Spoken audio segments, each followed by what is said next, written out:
1, 2, 3, 4, 5.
with clause 5.37 of Council's Code of Meeting Practice, I inform the persons attending this meeting that A, the meeting is being recorded, live streamed, and made publicly available on Council's website, and B, persons attending the meeting should refrain from making any defamatory statements.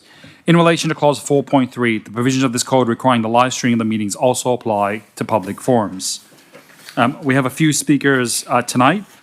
The first one is Ms. Susie Knipe, who'd like to address Council on PD02, the rezoning of Grimes Park in Casula.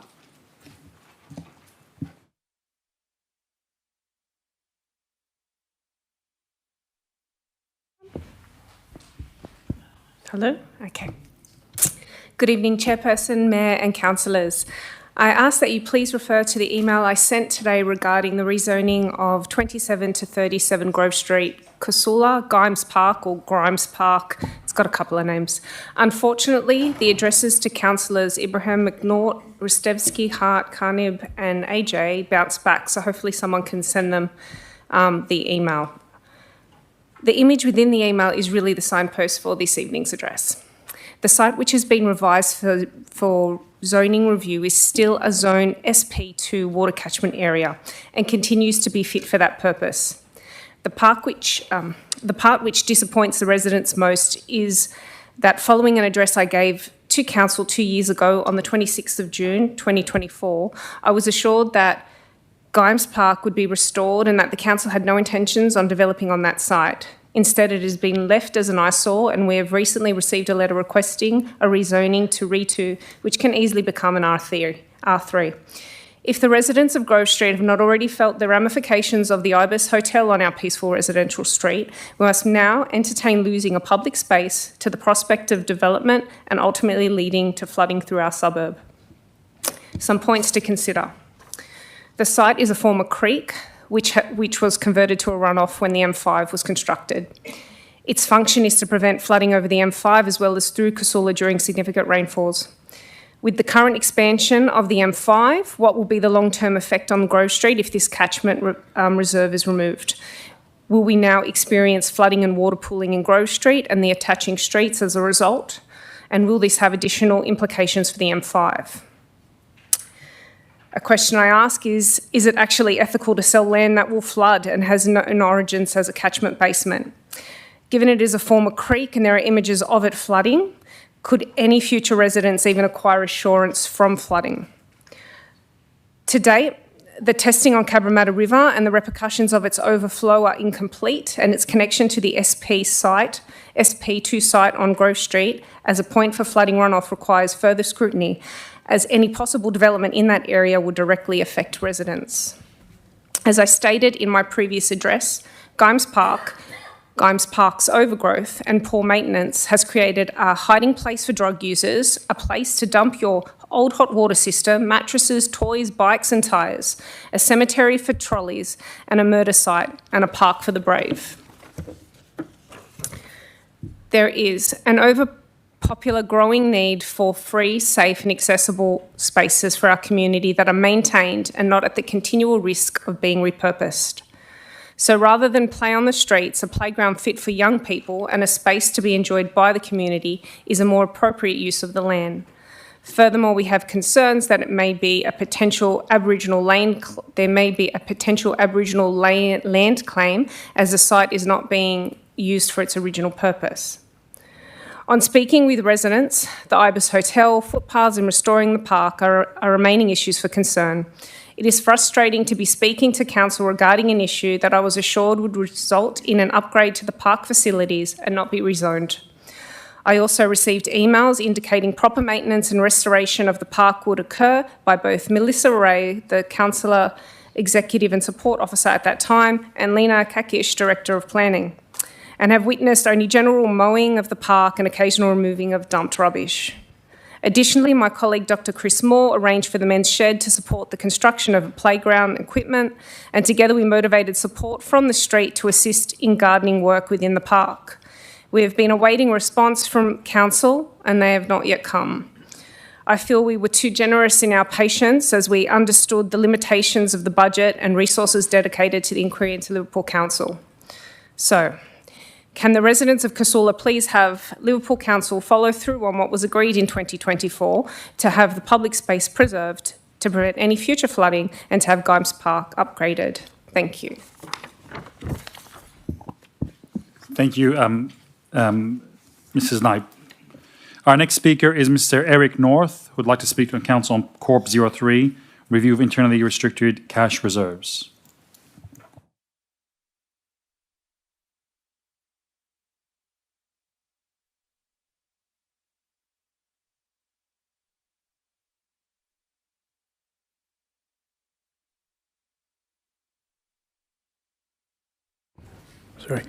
Good afternoon, Mayor, councillors, staff and fellow residents in the chamber and those watching along on the webcast.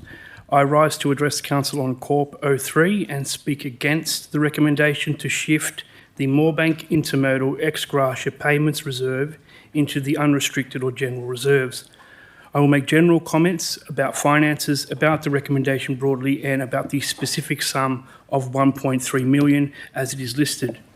I do so in service to this council, whom I am certain will want to correct previously poor decision-making without making further poor and compounding decisions that are not in the best interest of community. Most critically, I am certain this council will want to avoid making any decisions based on faulty or incomplete information. Now, amidst the mad dash to sell off assets, possibly cut staff and shift restricted cash reserves, no one could fail to notice that these actions are all connected to the at-risk, below-the-limit, unrestricted reserve, a circumstance which can only have resulted from previous poor decision-making.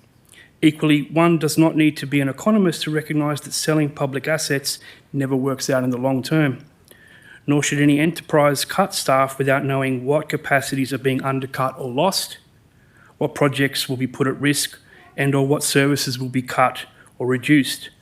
Moreover, any entrepreneurial enterprise will always be looking to grow revenue, pursue grants and add capacities. But if in the short term savings must be found, I note that the publicly published letter from the union identified numerous places that nips and tucks could be made. One item not mentioned or listed by the union, but made plain by public reporting, speaks to how council might deal with the problem at its source. The Sydney Morning Herald identifies that Liverpool City Council has the highest paid CEO in the state, with remuneration near $150,000 more than the Premier of New South Wales himself. Operational or democratic leadership by this council would see this total reduced and that of above comparable salaries for other senior managers downrated and possibly reallocated. On the 8 restricted reserves being targeted, I can only speak to one with authority. However, I am concerned by the inclusion of the Employee Leave Entitlement Reserve, Loan Reserve for 600 Cowpasture Road, Carnes Hill Stage 2 Precinct Development Reserve, and the Hammondville Pool and Precinct Reserve. And I want to ask an open question. What or who is being sacrificed?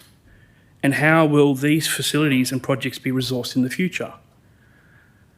More pointedly, I want to ask what, if any, of the Moorebank Intermodal Development contributions may have been pushed into the Hammondville Pool and Precinct Reserve, only to be now shifted into general funds. On the specifics of the Moorebank Intermodal ex gratia payments reserve, the recommendation report correctly identifies, quote, the National Intermodal Company pays Council an annual rates equivalent ex gratia amount, which to date equates to approximately 18.7 million. Most of which has already cycled through general revenue on expenditure unknown to me. The report also states that, quote, any unspent refunds are allocated to this reserve, which will be a touch over 1.3 million at the close of the financial year. The report further states, and quote, Council resolved to set aside these unspent amounts at a time when it was undertaking legal action against the development. This is both incorrect and hugely significant. If it has been provided, I refer all councillors to the file reference 043430 of 2022, listed as NOM 04 for the council meeting of 23 Feb 2022, and which also appears as question with notice 3 for the council meeting of 26 March 2025. Note that where there might have been an intent to do so, the motion makes no reference to legal action. Note also that the date of the motion is February 2022, almost a full year after Council abandoned its funding of community-led legal action. And to be clear, Liverpool City Council has not ever taken direct action when it was appropriate and necessary to do so over the past decade. In fact, the previous action, which ended in a hearing and successful appeal in June, July of 2021, only reached that point because I personally became an agent of the court and ran the case myself. Council cut funding, I had to run the case by myself. Rather than adjust to new parameters per the Local Government Act, the previous council effectively made the decision to throw away $300,000 in legal advice and work product rather than ensure the community's best interests by pursuing the appeal to its end with the legal team that had already spent a year on the case up to that point. This cannot happen again. This should not have happened in the first place. What should happen now is the $1.3 million balance in the Moorebank Intermodal ex gratia payments reserve, which staff have characterised as insignificant, must stay in the restricted fund for the direct purpose of taking long overdue legal action that will have hugely significant impacts for East Liverpool and the Georgia River now and for generations to come. I look forward to any opportunity to provide the detail, but put plainly, the twin competing, then dual joined intermodal container terminals and the warehouses that make up Moorebank Inland Port have been non-compliant since the date of approval in June 2016. You have 10 seconds left. But here and now in 2026, the breaches of consent conditions and thus breaches of the EP&A Act are now 2 to 3 times more. And so Council must adjust to these new parameters and take action. Thank you. Thank you, Mr. North. Our next speaker is Mr. David Dalrymple, who'd like to speak on item NOM 05, reinstatement of the name Casula Powerhouse Arts Centre.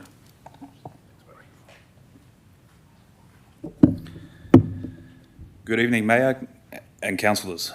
My name is David Dalrymple, and I'm here to speak about the decision of the name change regarding the Casula Powerhouse Arts Centre. I want to begin with something simple. This isn't just about a name. It's about identity, process, transparency, and respect for the community. The report says the rebrand will foster community pride, increase engagement, and strengthen recognition. But the reality is many in the community were not aware this proposal was even on public exhibition. For a decision that changes the identity of a long-standing cultural institution, awareness was clearly limited. If the goal is deeper community connection, the process should have reflected that from the beginning. We now have 572 signed petitions from residents who want the name to remain the Casula Powerhouse Arts Centre.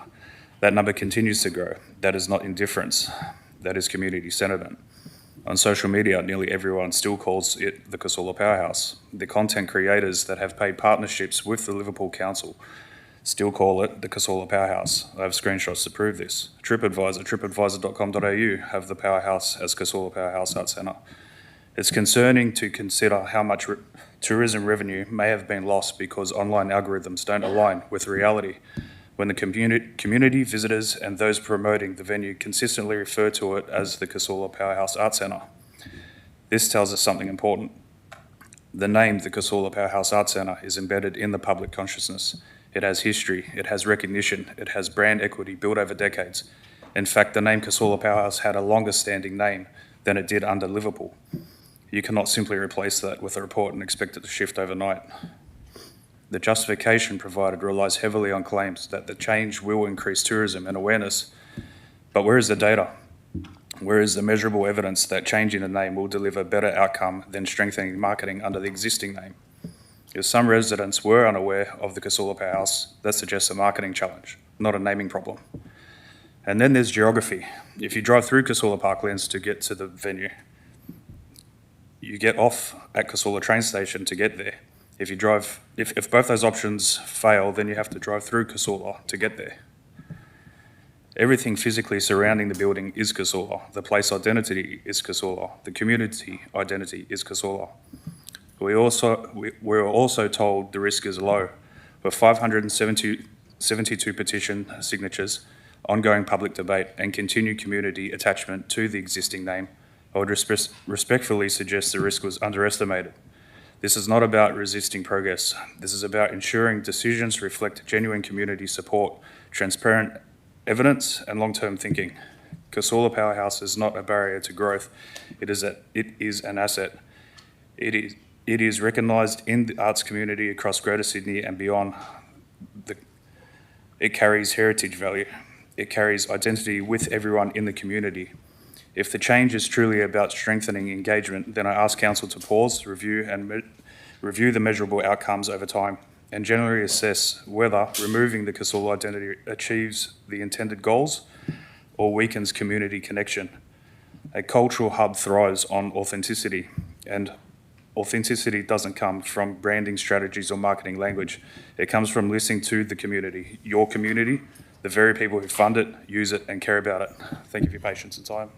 Happy to take any questions. Does anyone have any questions? No. Thank you very much.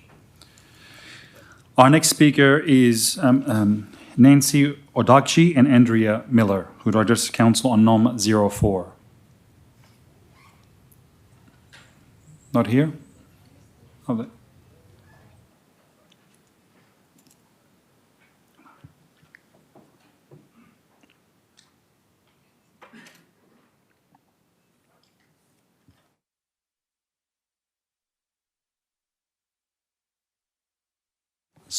sorry, could you just press the button on the microphone, please? Thank you, everyone. Is that better? Yeah. Sorry. So we're from the Mobilise and Dental Foundation, and we'd be truly honoured and delighted to be considered as the beneficiary charity partner for a future black tie fundraising event through the Liverpool City Council. Funds raised would directly support the delivery of vital eye care and dental care services across the Liverpool region. Mayor Ned Monoon has seen us in action.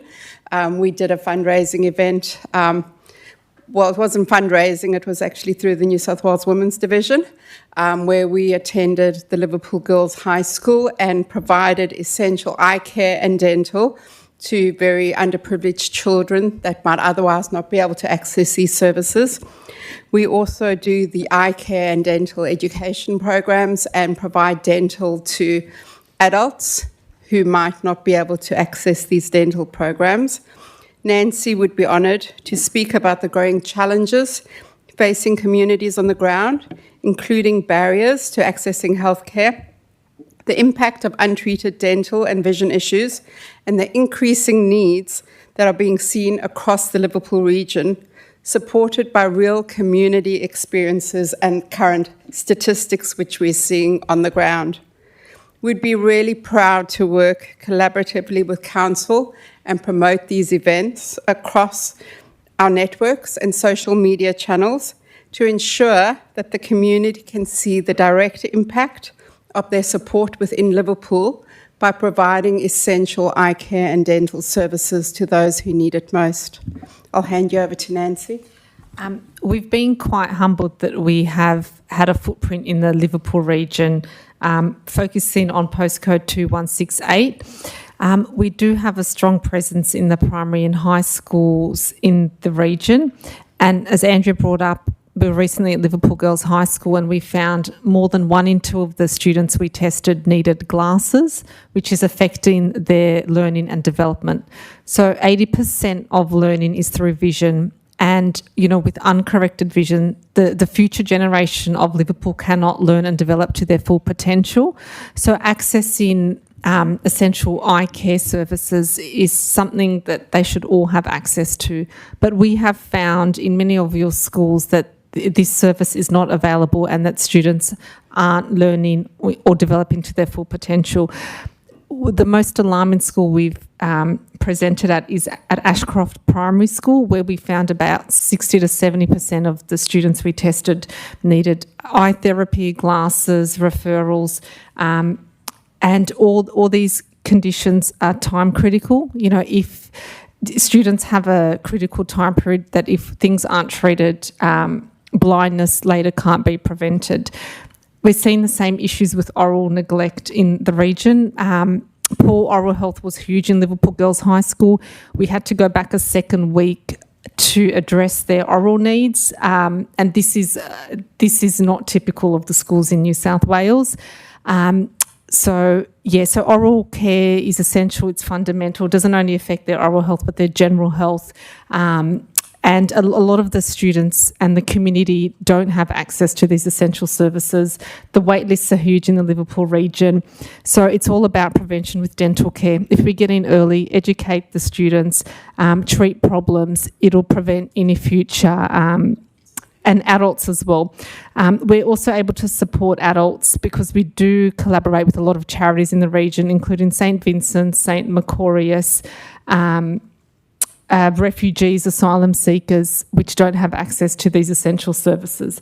A lot of these communities are choosing whether they eat or their children eat.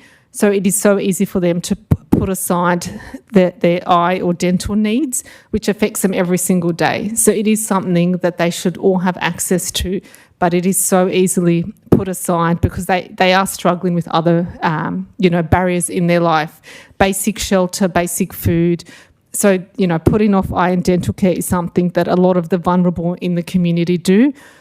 So being non-for-profit and being a charity means we're able to go to the source of the problem, go out to homeless centres, go out to the community and provide these services without discrimination or without asking, questions. So it's just supporting the systems that are currently available that are in crisis in your region. We do have a meeting with Peter Roos, who is the director of all the schools in Liverpool region, on June 2nd. He'd like us to support he's encouraging our services in all his primary schools, high schools and daycares. He reached out to us because there is a huge crisis with eye care and dental care in the region. So with his support, we're hoping, and the support of the councillors, we're hoping that we are able to provide these essential services to the future generation. Andrea's been nominated for Westfield Local Hero to the Liverpool region. She chose Liverpool because this is a community that we're passionate about. We have our footprint here. There are people that trust us and we acknowledge that trust. And this is the region that we feel we want to help most because we have been in the schools. Please vote for me. That's because the truth is CBDS doesn't cover the majority of the children that need the services, and also it only goes up to age 17, as you all know. So if I win, that's going to be used just for dental. Wonderful. As with anything else. Sorry, Nancy. Thank you. Thank you very much. We appreciate your time. Thank you. a pleasure. Thank you. Our next speaker is Mr. Grant Siemens and Mel Road, who would like to speak on item COM 03, Council Grants and Sponsorship Report. Mel Roach. Good evening, Mayor and councillors. Thank you for the opportunity to speak today. My name is Grant Siemens and this is Mel Roach, and we are representing the Moorebank Rams Junior Rugby League Club. This is a club that has proudly served our community since 1976. For 50 years, we have been a cornerstone of junior sport across Moorebank, Holsworthy, Hammondville, Wattle Grove and the surrounding suburbs, providing not just rugby league, but a place for young people and families to connect, grow and belong. Today, Moorebank Rams is one of the largest junior rugby league clubs in the Liverpool, Bankstown and Fairfield districts, with more than 500 registered players, and any development juniors coming through these districts come through our club. Importantly, we are experiencing strong and sustained growth, with 30% in 2025, a further 20% in 2026, and interestingly, a 30% increase in female participation over these years. This reflects not only the popularity of rugby league, but also increasing demand for inclusive and accessible community sport. However, our facilities at Hammondville Oval have not kept pace with this growth, with the Bulldogs Development Leagues also using our fields throughout the season, which include the Tarsha Gale and Lisa Fiola for the female rugby league players, and the Ron Massey and Harold Matthews leagues. We also have the junior male and female development squads from the Bulldogs utilising our fields. The infrastructure we rely on was built for a much smaller community and is now outdated. It is undersized and increasingly unfit for purpose. Our amenities do not meet modern accessibility or safety standards. Lighting is insufficient, limiting safe training hours for the children. Change rooms are inadequate, particularly for female teams, making it difficult to support concurrent games and inclusive participation. Storage and operational space is limited, placing strain on volunteers and impacting our ability to deliver programs efficiently.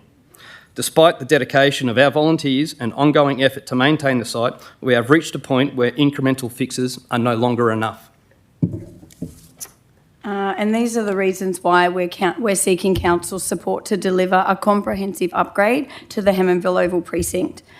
This aligned with the vision of the Hammondville Leisure Precinct, which was to be funded under proceeds of sale of council land to the Moorebank Sports Club. Our request, though, is not just about improving buildings, it's about investing in community infrastructure that matches our region's growth and future needs. The upgrades that we are proposing include modern, accessible amenities with gender-appropriate change rooms. As Grant mentioned, our space in female sport is really increasing in the rugby league community, and we need to be able to make sure that those girls and women are safe and have a place where they can change. We also require dedicated storage and operational facilities and the refurbishment of the ageing structures. As Grant mentioned, this is our 50th year, and some of these structures have been around 50 years and they no longer meet the needs. We need the public areas improved and updated to increase safety and accessibility. The benefits of our proposal are clear. These upgrades will make sure our players and our community are safe. They will provide inclusive participation for all ages and both genders. They support the continued growth of female sport, and they will improve operational efficiency, reduce long-term maintenance of costs, and allow us to host larger events. These events bring our community together, and that is something that's the heart of Liverpool people. Most importantly, they ensure the long-term sustainability of our club.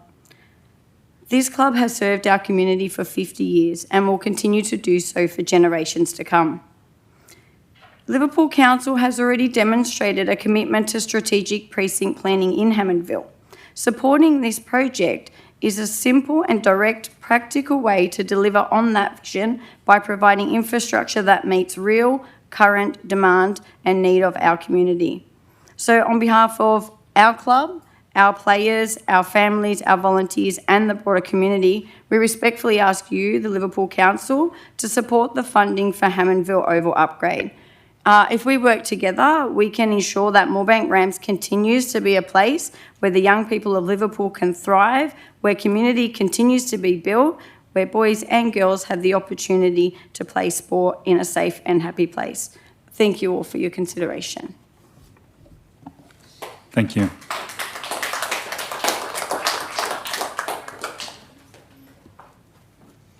Our last speaker today is Mr. Darren Jewell, who'd like to speak to Council on NOM 03 Community Feedback Survey. Mayor, councillors, Mr. Breton, council staff and fellow residents. My name is Darren Jewell and I'm speaking tonight representing Jewell Technical Solutions in support of NOM 03, titled Community Feedback Survey. I should state at the outset that I personally designed the community survey and authored the report referred to in NOM 03. That work was undertaken in my professional capacity through Jewell Technical Solutions, and the survey was run in conjunction with 2GLF Community Radio and Local Pulse Press as a community-led effort to better understand what residents were experiencing across the Liverpool LGA. My understanding is that the stakeholder report itself does not appear to have been included in the ordinary business papers. That means that some councillors may be asked to consider commentary about the report without necessarily having had the report itself circulated to them. That makes it even more important that the feedback not be dismissed secondhand, but be considered on its substance. So I do not come here pretending that the survey is something that it's not. It was not a formal council consultation. It was not a statistically weighted random sample. It was a self-selected community survey. But most importantly, it was genuine. The survey received more than 450 responses overall after duplicate and incomplete responses were removed, along with those that did not consent to the inclusion in the aggregated analysis. The report was based on 420 consented, complete, non-duplicated responses. all from residents who chose to take the time to provide feedback. Importantly, those responses were not simply thrown together as a loose collection of comments. They were reviewed as an overall data set and also analysed geographically using Council's own maintenance zones to help identify whether different parts of the LGA were reporting different patterns of concern. The report also highlights what residents feel Council does well.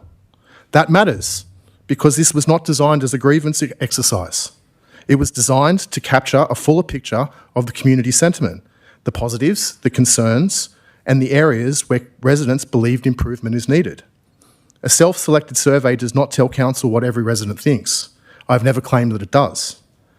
But it does tell Council what a substantial group of engaged residents were concerned enough or interested enough to put in writing. That is not nothing. It is a signal, and a responsible organisation examines signals, especially when they relate to public trust, service delivery, and community confidence. That is why I want to speak directly to the CEO's commentary on this report.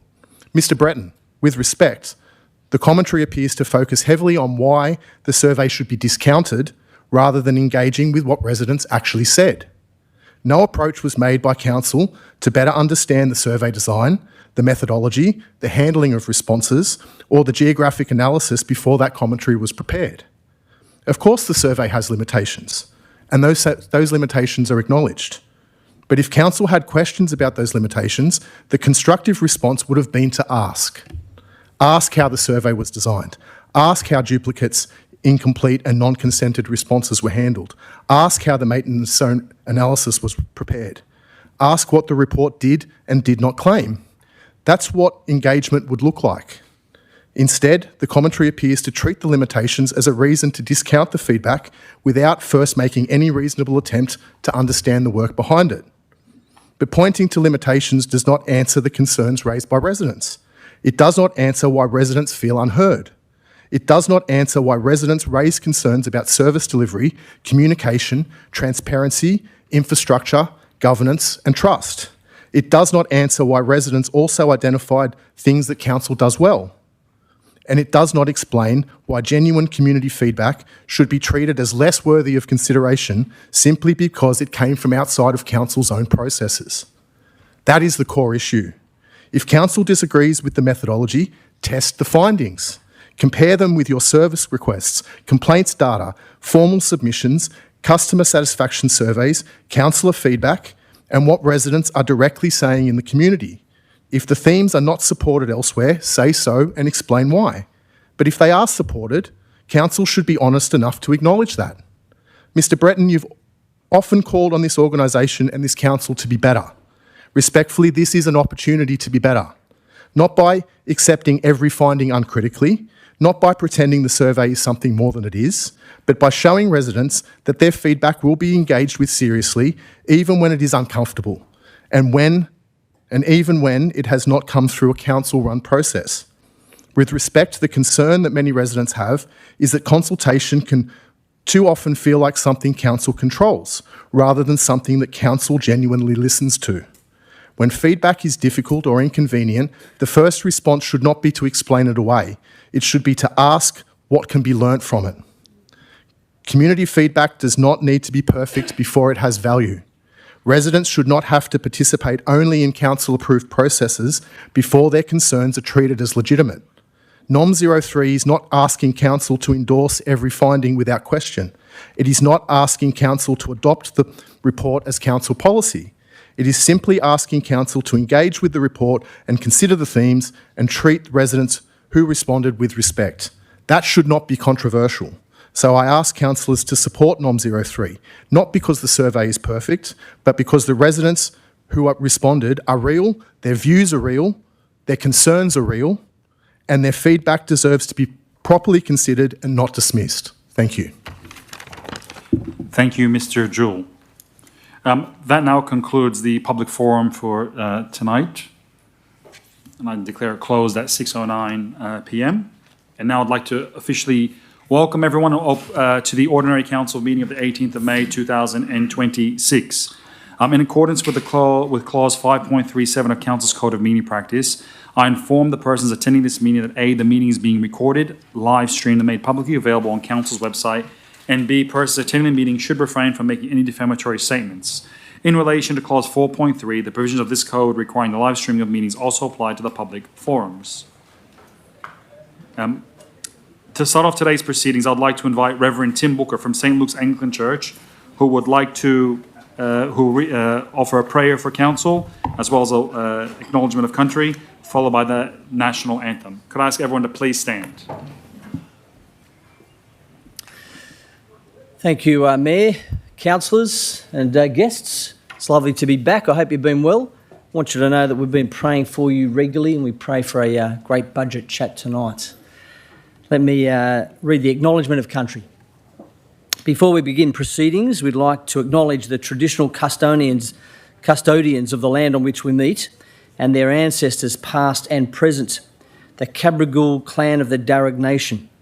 I also acknowledge that this land was accessed by peoples of the Dharawal and Darug nations. Affirmation of Council. We affirm our hope and dedication to the good government of our city and the well-being of all of Liverpool's residents, no matter their race or creed.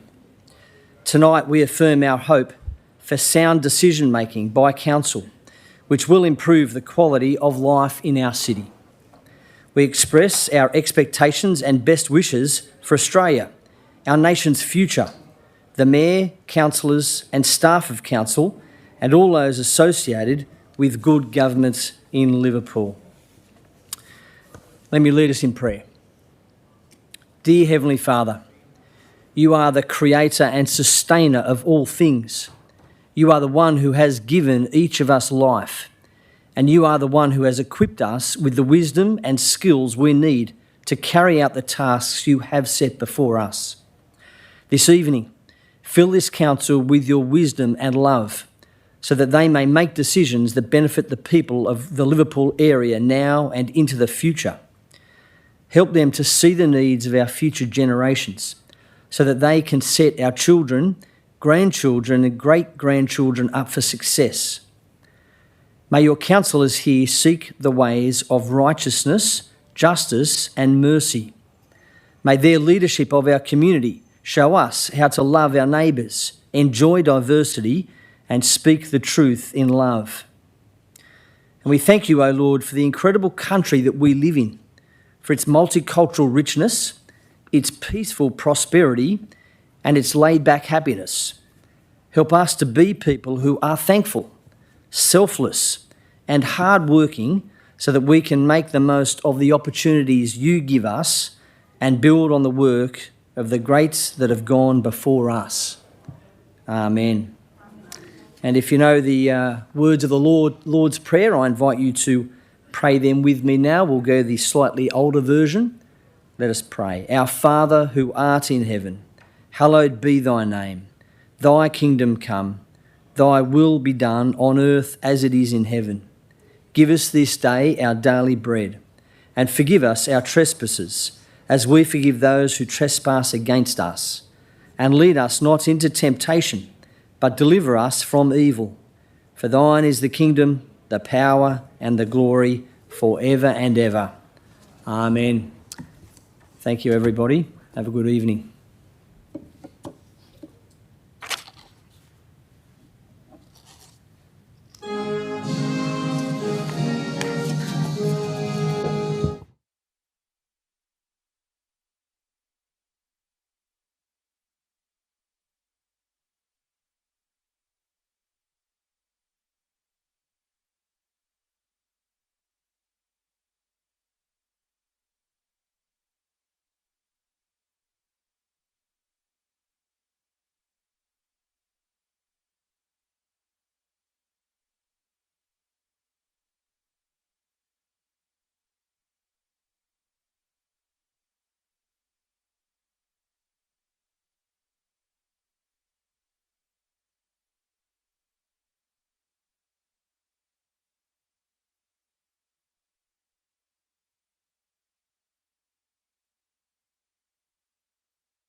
Thank you, everyone. Please be seated.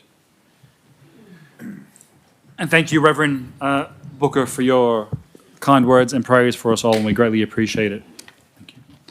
The next, there are no apologies, no applications for leave. The next item is confirmation of the previous minutes held on the 29th of April 26 and the 12th of May 26. Can I have somebody move that way? Happy to move. Move Councillor Hart, seconded Councillor McNaught. Any discussion? Put the motion. All those in favour? Against? I declare it carried. Are there any declarations of interest? Yes. I do have a declaration of interest, and I think the matter is CEO 01. Sorry, I'll just quickly check. Correct. It's a non-pecuniary, less than significant interest in the matter. I have, in the past, been in a completely non-related social situation with the person mentioned in the report, but I will leave the chamber. Are there any further declarations of interest? Oh. Yes. Thank Director you. Bono? Thank you. Through CEO, I have a conflict of interest on COMO 2. My husband's a volunteer at the RFS. It's non-pecuniary, less than significant, and I didn't authorise the report. Thank you. Through the chair, I have a conflict of interest on Conf 05. That is mentioned ambiguously as to new information as to standards of contact. The non-pecuniary, and I'm an unpaid volunteer at this capacity, but I'll need to stay in the chambers to hopefully clarify any issues councillors have as to standards of conduct. Any other further declarations? Thank you. There are no petitions, there are no rescission motions. We'll now move on to mayoral minutes.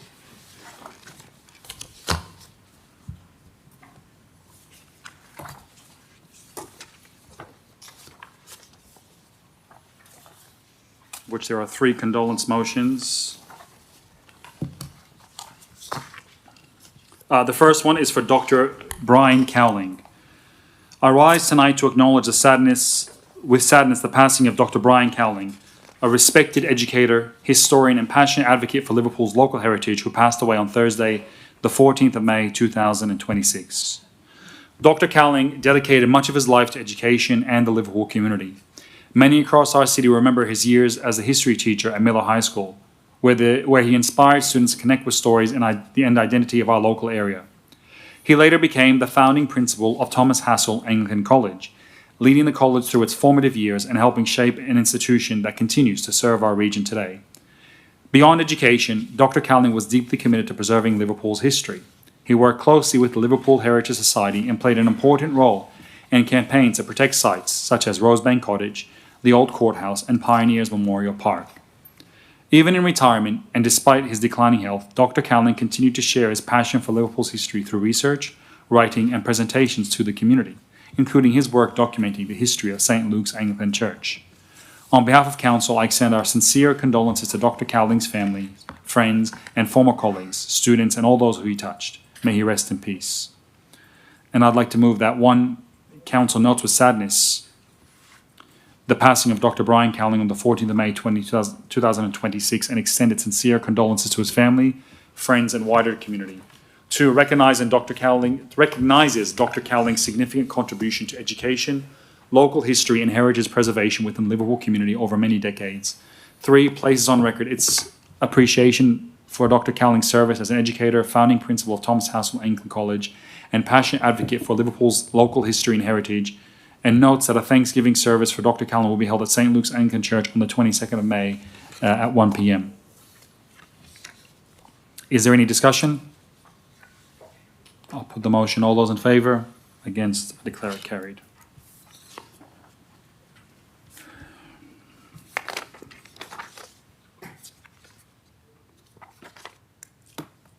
The next condolence motion is for Mr. Barry Bow Seaton. I'd like to move that Council records its deep sadness at the passing of Australian motor racing legend Barry Bow Seaton, who died on the 17th of April 2026 at the age of 89, and extends its sincere condolences to his family, friends, and the wider motorsport community. Barry Seaton was a pioneer of Australian touring car racing and a revered figure whose contribution to the sport spanned decades. Known for his skill, determination, and mechanical ingenuity, he not only competed at the highest levels, but helped shape the sport behind the scenes. In 1989, he played a key role in establishing Glen Seaton Racing, building engines and remaining a constant and respected presence within the team. Family was at the heart at Barry's life in motorsport. He founded a racing dynasty that has become one of Australia's most enduring. His legacy has been famously carried forward by his son Glenn, a two-time Australian touring car champion, and his grandson Aaron, who debuted in Bathurst in 2022. Across 3 generations, the Seaton family has achieved a remarkable 50 Bathurst starts, 22 by Barry, 26 by Glenn, and 2 by Aaron, an extraordinary testament to their shared passion and commitment. Barry Seaton also holds a special place in our local community. His connection to Moorebank is proudly reflected in the Seaton Road and Seaton Community Hall, as enduring reminders of a family whose name is synonymous not only with motorsport's excellence, but also with local identity and pride. In remembering Barry Bo Seaton, we honor a life of dedication, humility, achievement.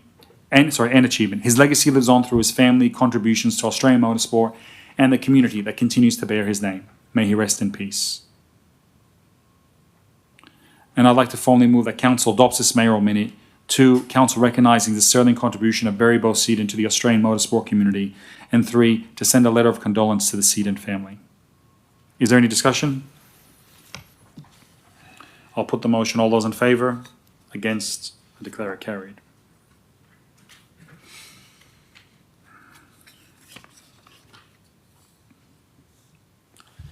The next condolence motion is about Mr. Milorad Vidovic. I move that Council formally acknowledges the passing of former long-serving staff member Milorad Vidovic and extend its deepest condolences to his family, friends, and colleagues. Milorad served this Council with dedication and pride for just over 26 years, starting work with Council on 7th of February, the year 2000. And fittingly, many staff members were at his funeral today.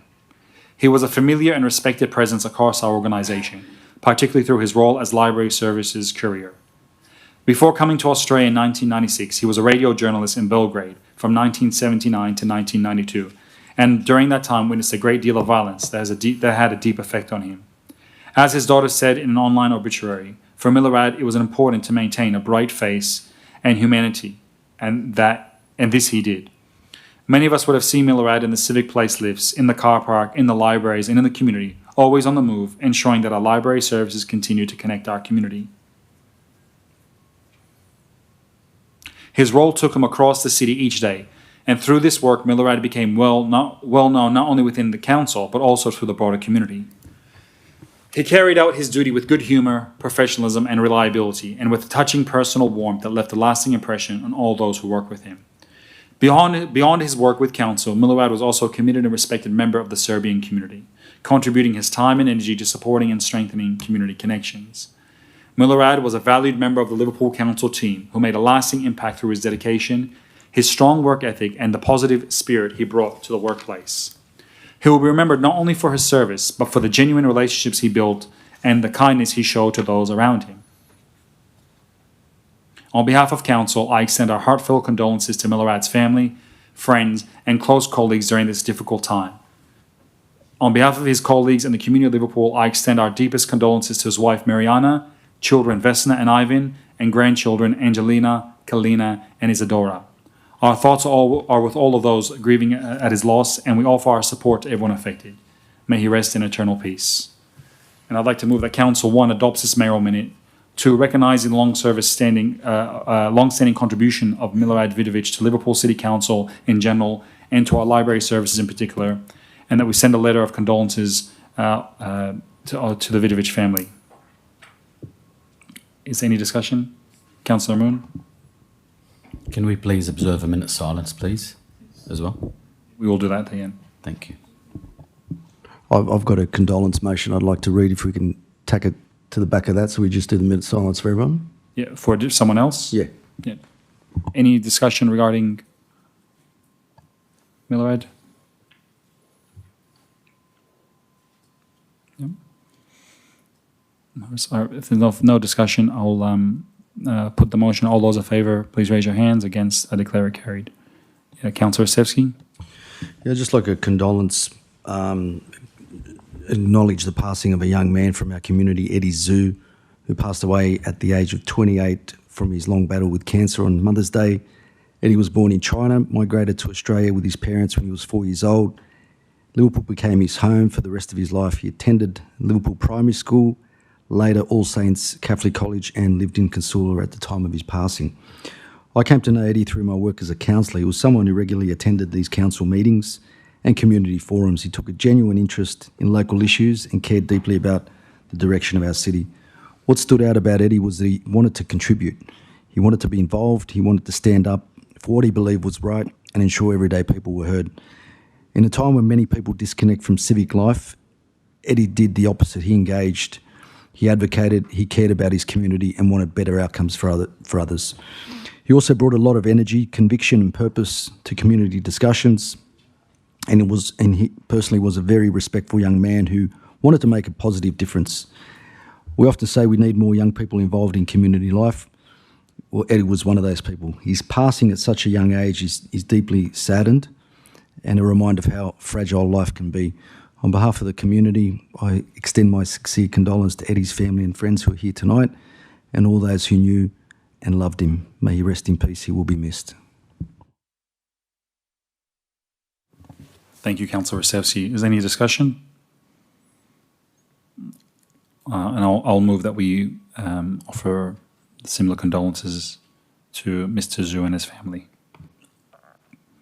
If there's no discussion, I'll put the motion. All those in favour? Against, I declare it carried. Can I ask everyone to please stand and observe a minute of silence for the deceased?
Thank you, everyone. Please be seated.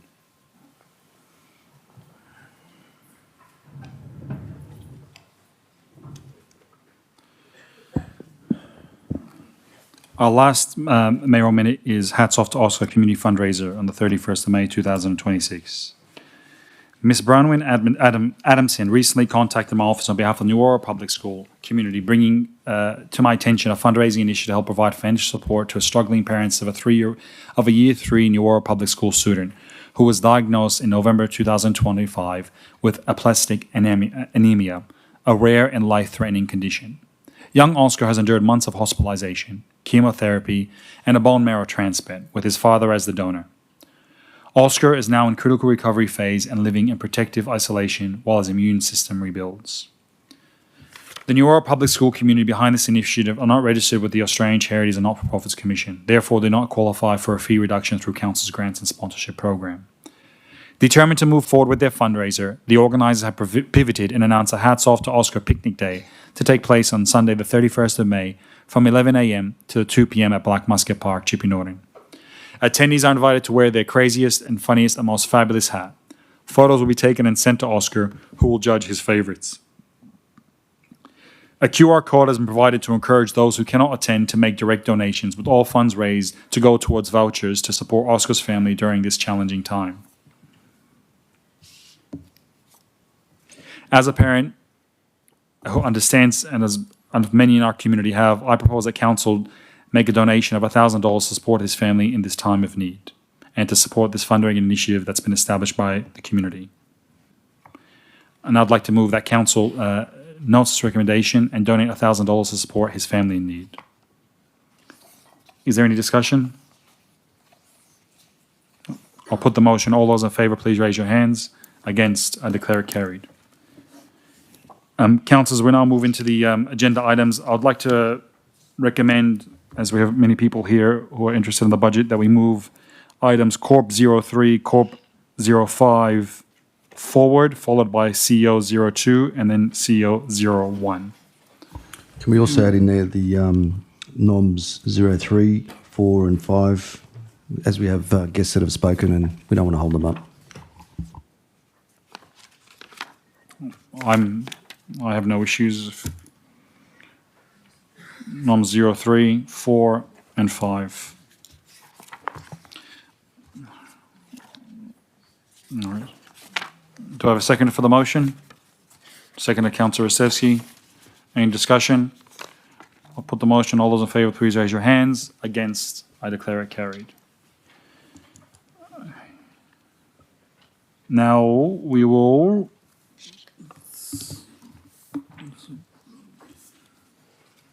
we'll go to Corp 03, which is on page 148, tab 9, with a recommendation on page 148. Councillor Hart. I have a motion. Yes, what's your motion, Councillor? It is, just give me 1 second. My iPad doesn't have battery, so I'm going back to the Stone Age, which is very slow.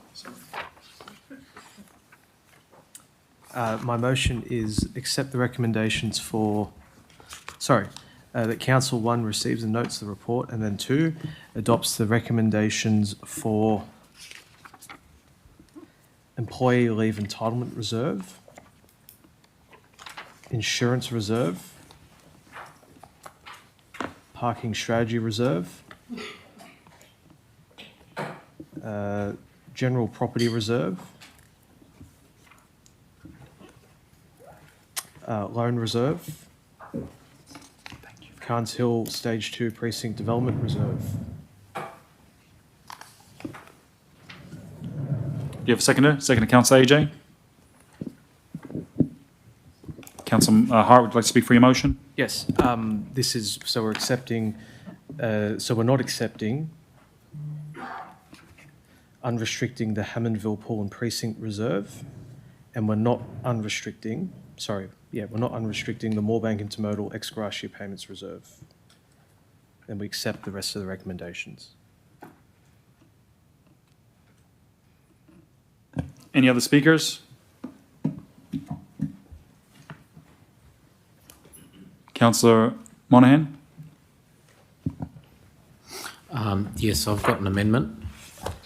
I'm happy to wait until, if anyone wants to speak for this motion. Do you want to move your amendment, Councillor? Of course. Per the book, that Council receives and notes the report. 2, adopts the recommendations contained in the report, except the final recommendation on page 150, being the Moorebank Intermodal ex gratia payments reserve. Do you have a seconder?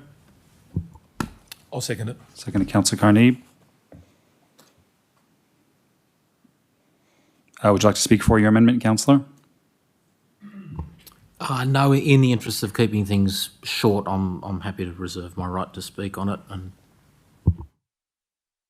any speakers for the amendment or against? Yeah, I'd just like to say, in relation to the Hammondville Pool Reserve, there is nothing in our long-term financial plan that talks about building a pool in Hammondville. We can barely finish the Carnes Hill pool. Keeping this money in reserve for whatever reason should not be the case. I actually wouldn't mind that money being released and spent on, we had some of the guys here from the football club on amenities around there rather than on a pool that's not going to get built during this council term. And as far as I can see in the reports in front of us, there is no mention of that. So I support Councillor Monahan's motion. Councillor Hart? I'd like to speak against the motion, the amendment.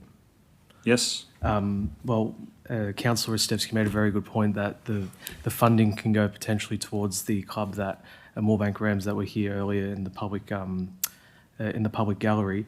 It says there Hammondville Pool and Precinct Reserve, so it's not just for the pool. I think there's a broader project that's being proposed here, and I do not feel comfortable unrestricting a reserve that was set up in the last council term, where there was extensive community consultation done by council, and it was essentially a covenant. You can dispose of this property, but we want this money to be put back into the precinct, and that's exactly what the reserve is for. To collapse that reserve, that money basically goes into the ether. We don't know what happens to it. It can't be reconciled against, well, you can reconcile the general fund, but you'll be there all day. So I'm very much against this amendment, and should I get the opportunity to speak for the substantial motion, I'll do so.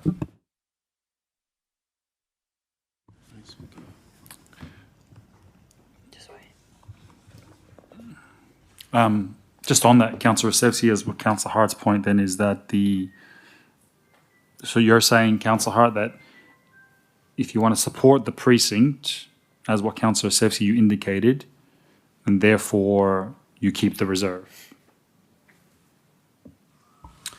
Well, keeping in reserve, I'd like to see a plan. It's been sitting there for a number of years. I'd like to see a plan of what we're going to do with that money, because it's still titled as a pool, as the first item, which is very misleading.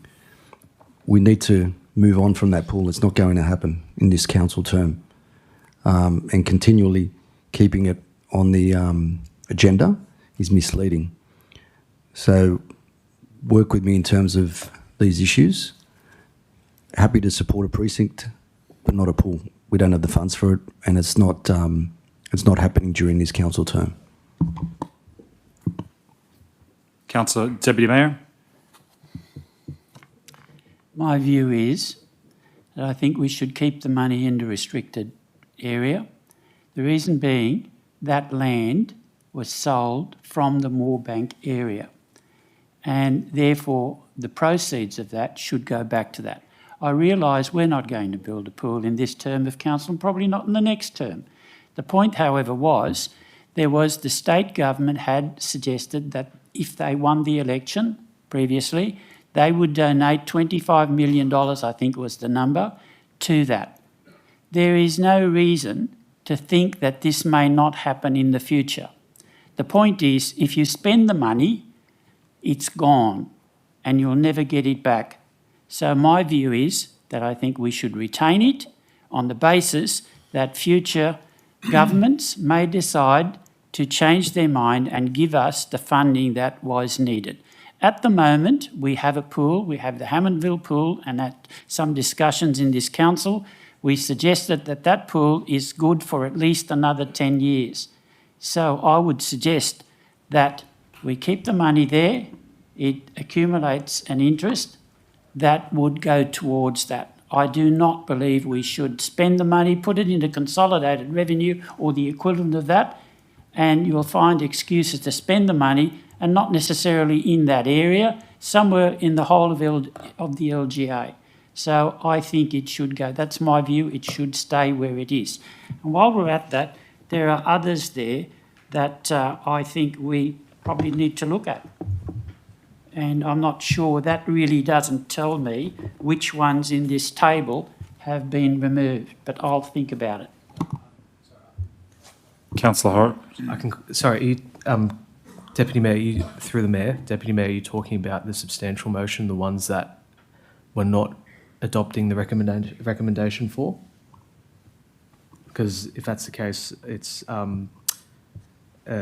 we're not accepting the recommendation to unrestrict the Hammondville Pool and Precinct Reserve, and then the Moorebank Intermodal one as well.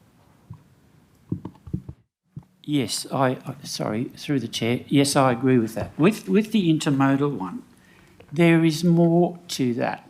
We are going to have an intermodal committee shortly, hopefully, and that intermodal committee will be looking at what should happen in that area. The funding that has been collected from that area, I believe, should be used in that area to better help the residents in that area cope with the intermodals. I don't believe that money, again, should go into consolidated revenue to be spent elsewhere. I know you could argue that for lots of other areas as well, but in this instance, this inland port will have the maximum impact on our residents in Liverpool. And therefore, I think that that money ought to be decided by the Intermodal Committee, not just wasted. That's my view there as well. Councillor McNaught, then I've got a Councillor Carnegie. Thank you, Mr Mayor. I have an amendment to the motion. Yes, please. What's your amendment? So my amendment is as per the substantive motion moved by Councillor Hart, and I'm hoping that this will tie them both together, that I would like a report brought back at the shortest possible time frame into the options for the Hammondville precinct reserve to achieve the goals as per, oh, sorry, this is a bit wordy, hang on. A report to be brought back as soon as possible for the options Hammondville as per the speakers this evening. And the Hammondville Park Master Plan, and I'm happy to speak to it if I get a seconder.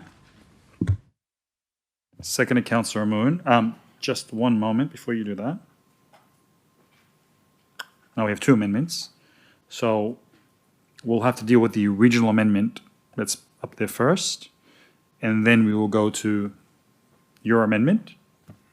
And then once we've done with amendments, then we'll move back to the substantial motion moved by Councillor Hart. Cool. So you have a mover, a second for that, so that can stay. Councillor Carney. Yes, I've got some questions through the chair to the CEO. This report was prepared by, as I understand it, the Director of Corporate Services and the CFO, Mr. Naden and Mr. Portelli. There were two decisions made to unrestrict and transfer to general reserves. Why were those decisions made?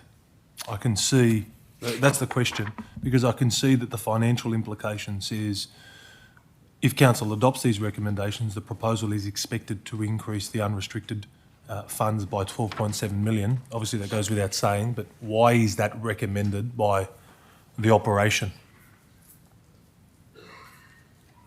Thank you. Through the Chair, the Director of Corporate Services. Councillors, through to the Chair and the CEO.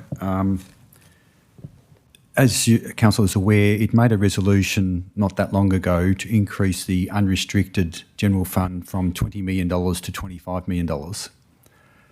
It is also aware that for some time we've had considerably less than that.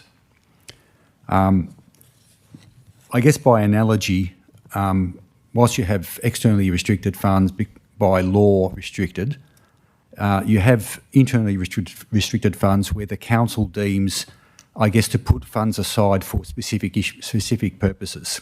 And if I were to compare that with a private person, they might have an account to refurbish their house in time, or account to go on an overseas trip or something like that. But they have to have an account where they can pay their bills. They have to have an account that they work from and pay normal expenses and operations from. So we're trying to increase the general fund, which is the latter.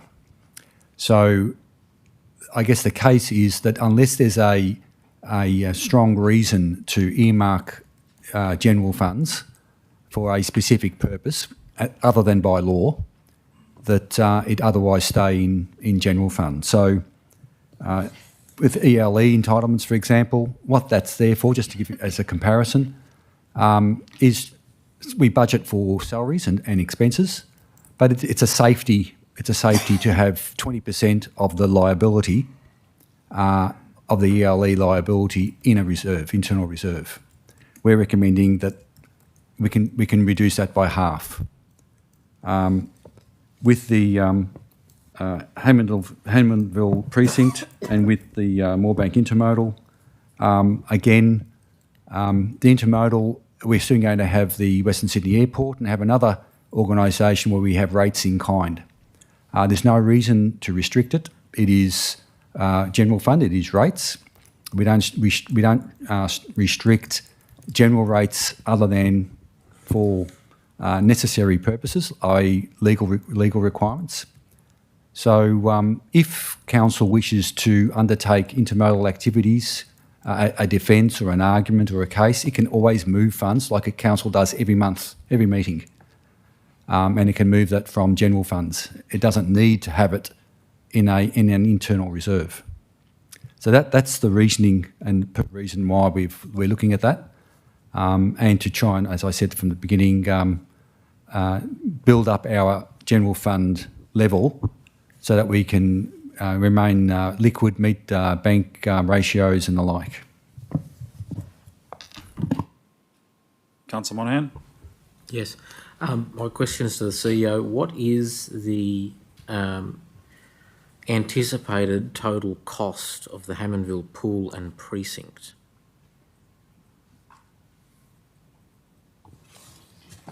Thank you. Through the chair. Well, it's how long's a piece of string, because the precinct has a number of options, and again, we've got great experience about escalated costs in relation to the construction of pools. So, to some degree, the amendment by Councillor McNaught assists answering that question, because I can have a look at what was in scope generally for what the precinct reserve was designed for with the pool, so the pool plus, and that may be a way forward. Correct me if I'm wrong again, this is to the CEO. Does that mean that there is no concrete plan for what is proposed to encompass the Hammondville pool and precinct reserve?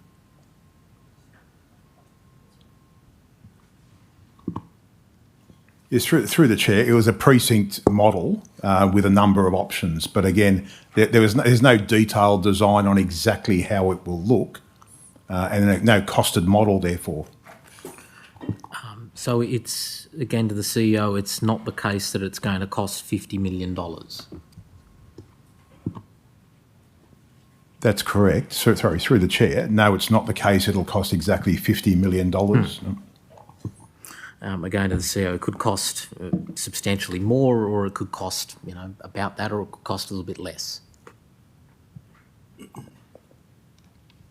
I don't think it'd cost less if you incorporated the pool. If the pool was designed as a 50-metre pool, we're not getting any change out of 50 million. So again, it was what else was in that. Again, that's why I think perhaps the report's a good a guide or instruction about what else we can spend the money on that align to the precinct plan and the general intent of why this money was kept aside. Again to the CEO, so is there a draft master plan for this Hammondville pool and precinct? Yes, thanks. I'll just refer to the director as to the progress on the master plan, whether it's a draft master plan or a master plan that's been endorsed. Through the CEO, councillors, it was an adopted master plan, Hammondville master plan, that was had lots of community engagement across the time.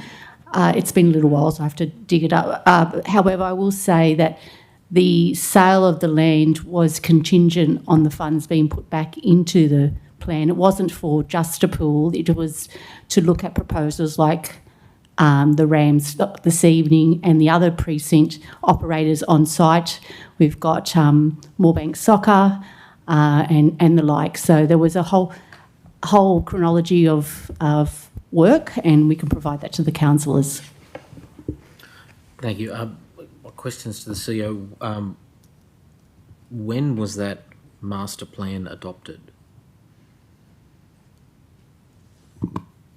Thank you. Through the chair. It was in the last term of council. I don't know the exact date. Does anybody indicate? No, I'll just have to take that on notice as to the exact date, but last term of council. 2022? I think the directors might be looking for it. My memory, councillor, is it was the last term of council. Sorry, I just got advice. October 2023 is our best information at this stage. And I can add to that, there was a document done, I think in 2019, and I think there was a document, we had a chronology, a report come back to us, which talked about the years this has been going on for, so I'm thinking even, was it 2013 roughly as well? So it's, yeah, it's been a while. My question is to the CEO. When that plan was adopted, was that the first time that plan had come to council? I'll just have to take it on notice. I know it came in my term period here, but I don't know if it's gone period, but I'll take it on notice and we'll get you.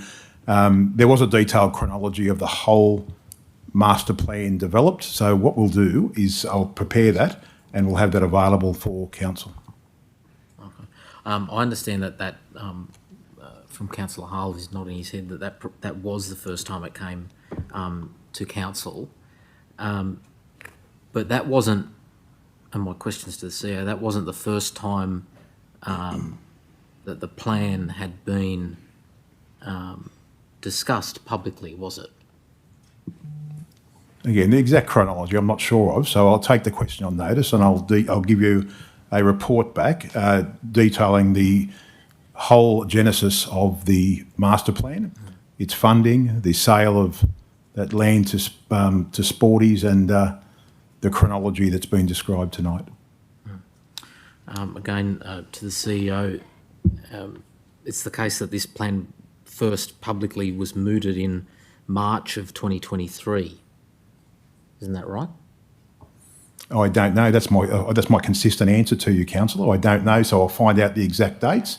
It went to the council in October 23. It was definitely during my period here where it came to the surface because the sale of that land became an important juncture as to its funding. My questions to the CEO, were you aware of this plan prior to March 2023? No, sorry, through the chair. I can't remember any specific issues about this plan prior to that date. I was the Director of Operations prior to that.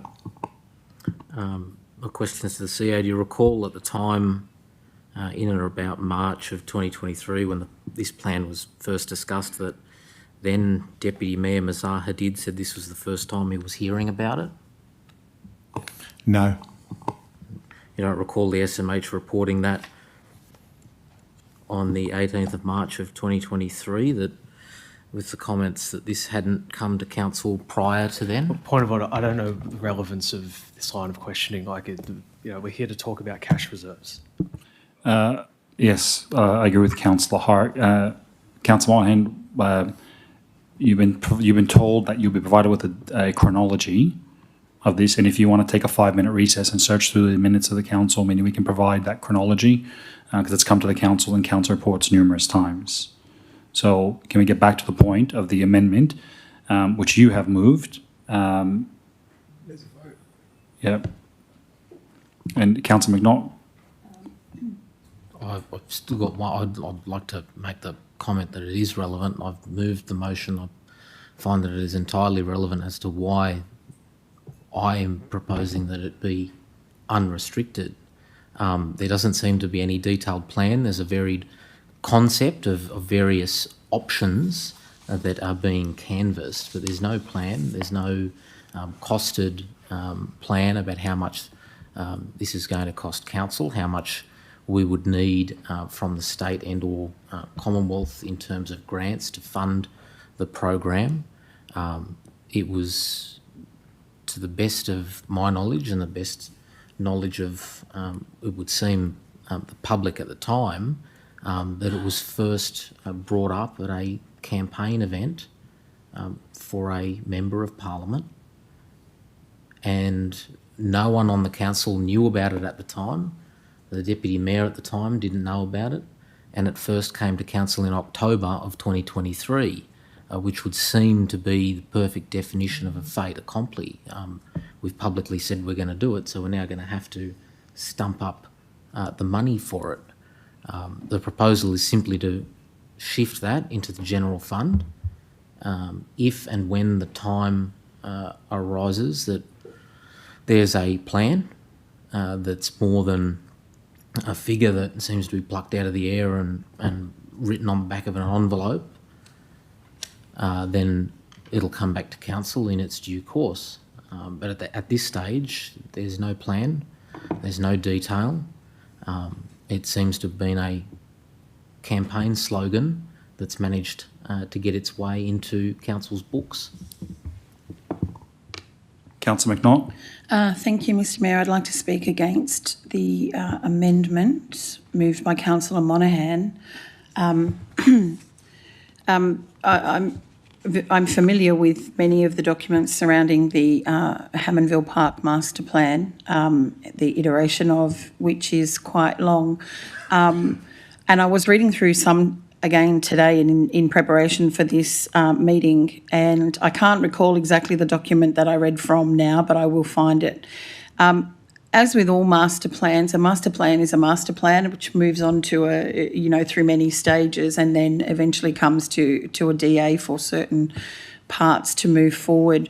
My understanding of the Hammondville Park Master Plan, like most of them, is that they are staged master plans. Nobody ever has all of the money all at the same time to deliver all of it.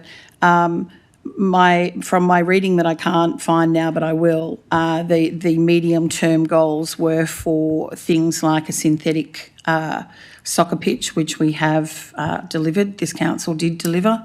But it was also for upgrades to change rooms and storage. And what I'm really proud to hear tonight is from the speakers from the Rams, and I'm sorry that they're no longer here, about their increase in participation. You know, it's a real family club. It's an institution in the area.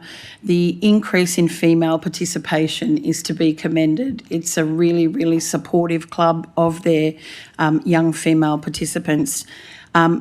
Being that, you know, the master plan delivery is a staged approach, that's why I would suggest, and in speaking against this motion, I guess I'm in part speaking for my amendment, is that we get a report on the staged approach to the master plan, and then we can apportion budget from the reserve as we decide moving forward.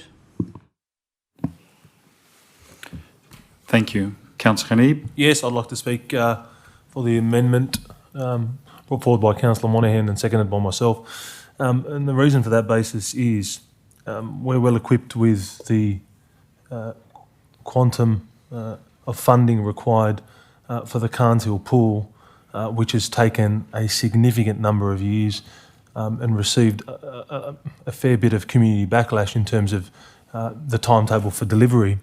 Now, the particular costing for that pool at a point in time where it was earmarked to be 50 metres as opposed to the current 25 that's been set, has received funding from the state government in the vicinity of about $52 million. And as we can see in this document, there's been funding allocated by council to the tune of $4.3 million. That is approximately about $57 million. Now that's at that time, and that's for a 25 metre pool.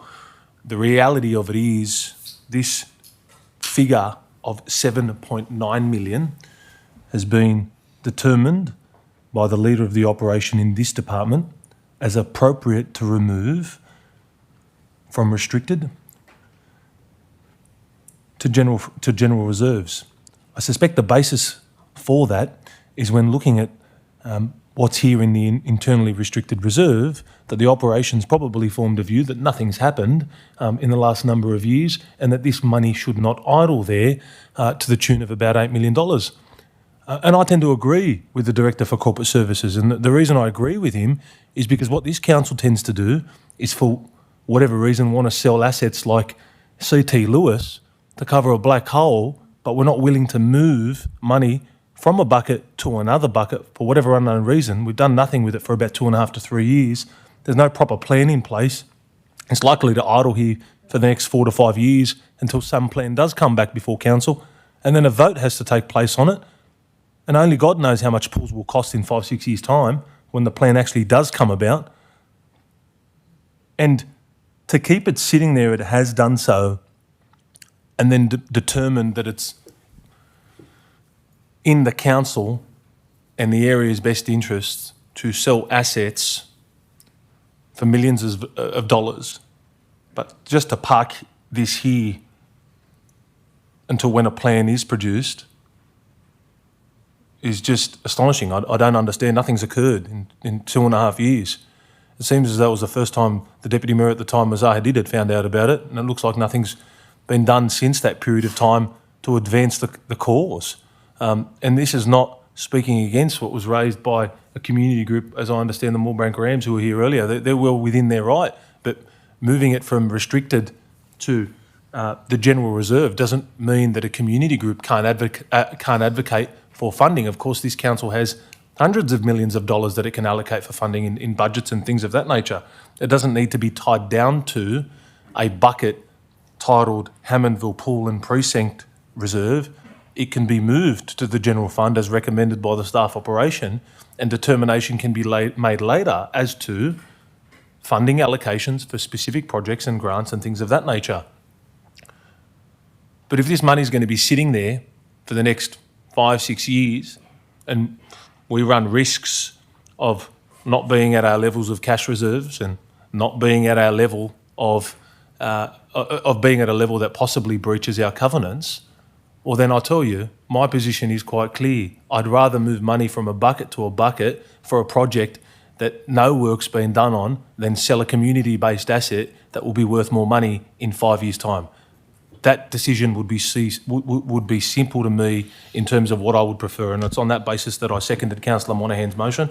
It's on that basis that I accept the recommendation by staff. I just have a question arising out of Councillor Carnib's contribution. Through the Mayor, the CEO, if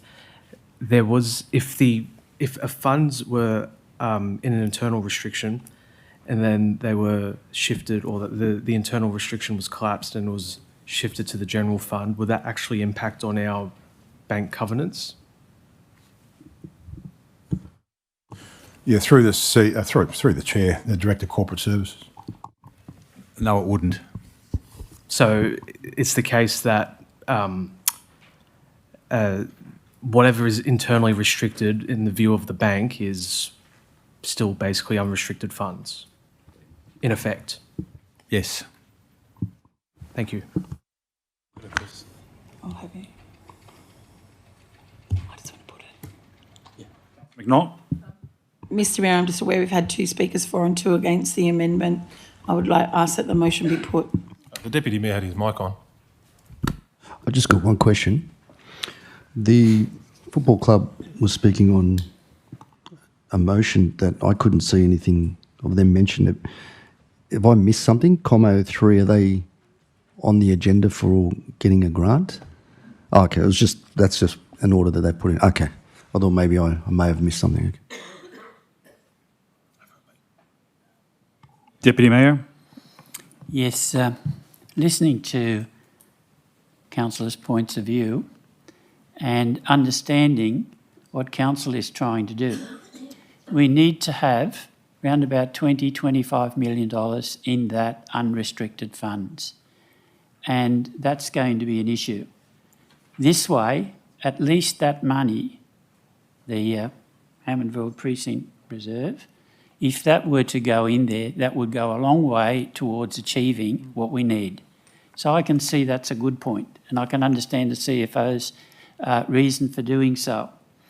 It will mean we won't have the issues with loans that we would have if we didn't do that. So I've changed my mind. I think it's a good idea to have that money used there, because the reality is, if we're looking at that precinct, and I remember this going back to 2014 when we looked at the Hammondville precinct, there were going to be sharing arrangements with the sports club at the time. A lot of those issues fell through, and I remember 2 years ago we actually had a public forum on this particular issue at the Moorebank at the Moorebank Library, the facilities there. We had a big meeting about that.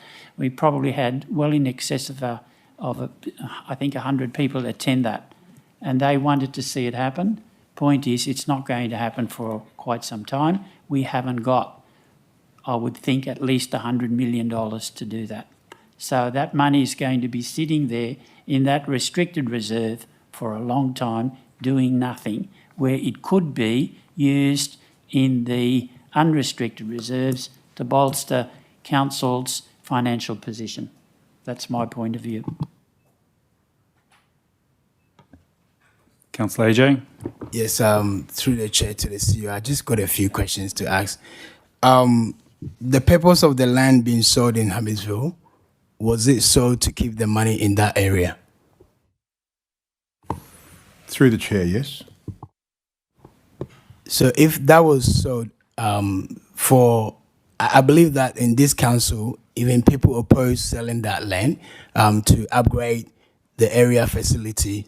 So if that was the purpose of it, why can't we keep the money so that in the future, if they have the funds to build and upgrade the area, they don't feel like they have been ripped off? Through the chair, I don't know if that was a question, but there's nothing that prohibits council spending money anywhere from any fund, except the restricted funds. The sale of CT Lewis in Lanier, will that money be invested in Lanier? Yeah, it's council, sorry, through the chair, it goes into the property reserve. So it won't be invested for services in Lanier, roads, footpaths? So it goes into the property reserve, councillor. Through the chair, I move that the motion be put. Would you like a right of reply? No, thank you. All right. We'll now put the amendment as moved by Councillor Monahan. All those in favour, please raise your hands. Those against? I declare it carried. Division. All those in favour, please stand.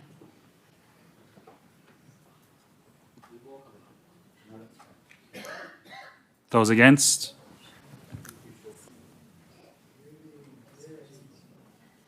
I declare the motion carried. We'll now move with the amendment as moved by Councillor McNaught.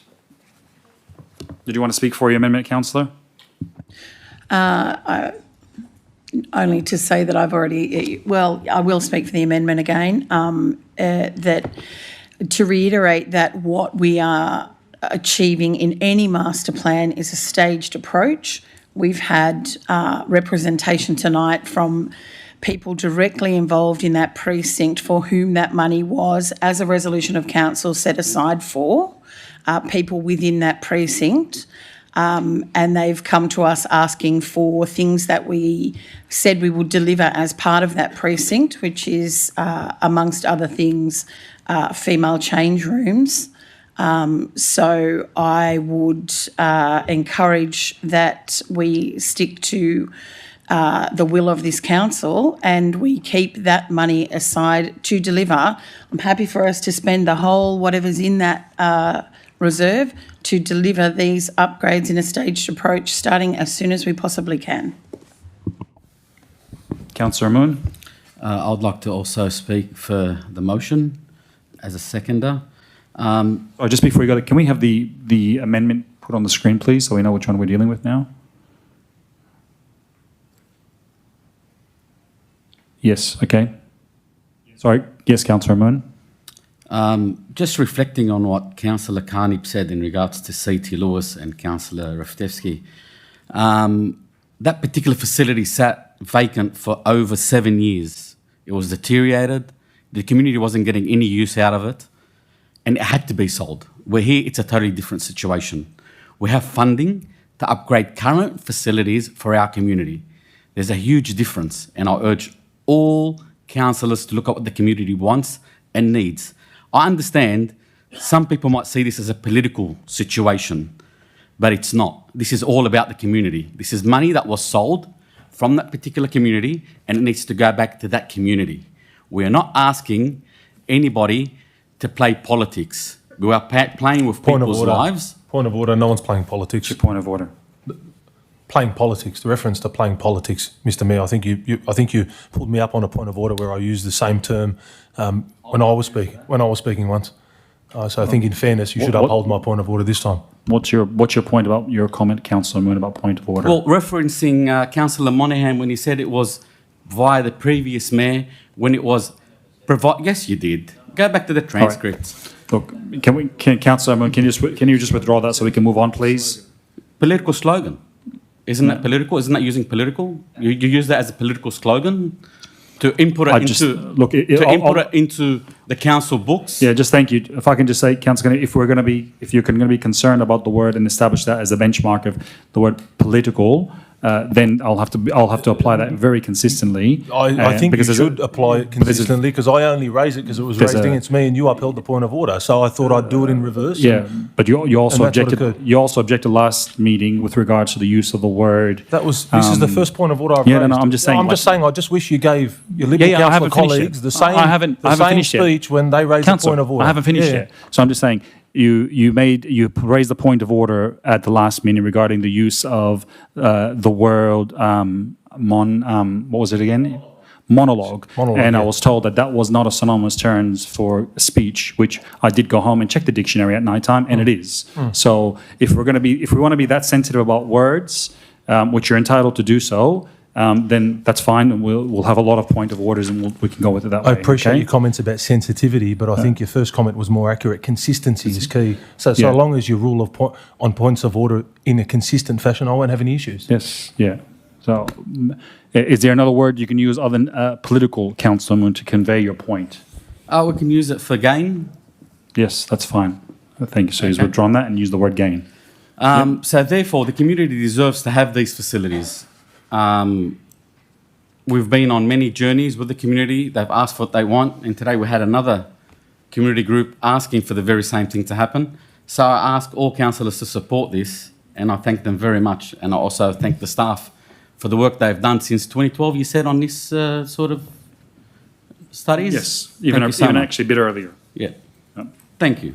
I'd like to speak for this motion, but I just want to ask that that the master plan be put up on screen, please, if you just bear with us for a moment, because a lot of work and effort was put into the master plan, and I understand that new councillors may not be aware of the detail that's within the master plan.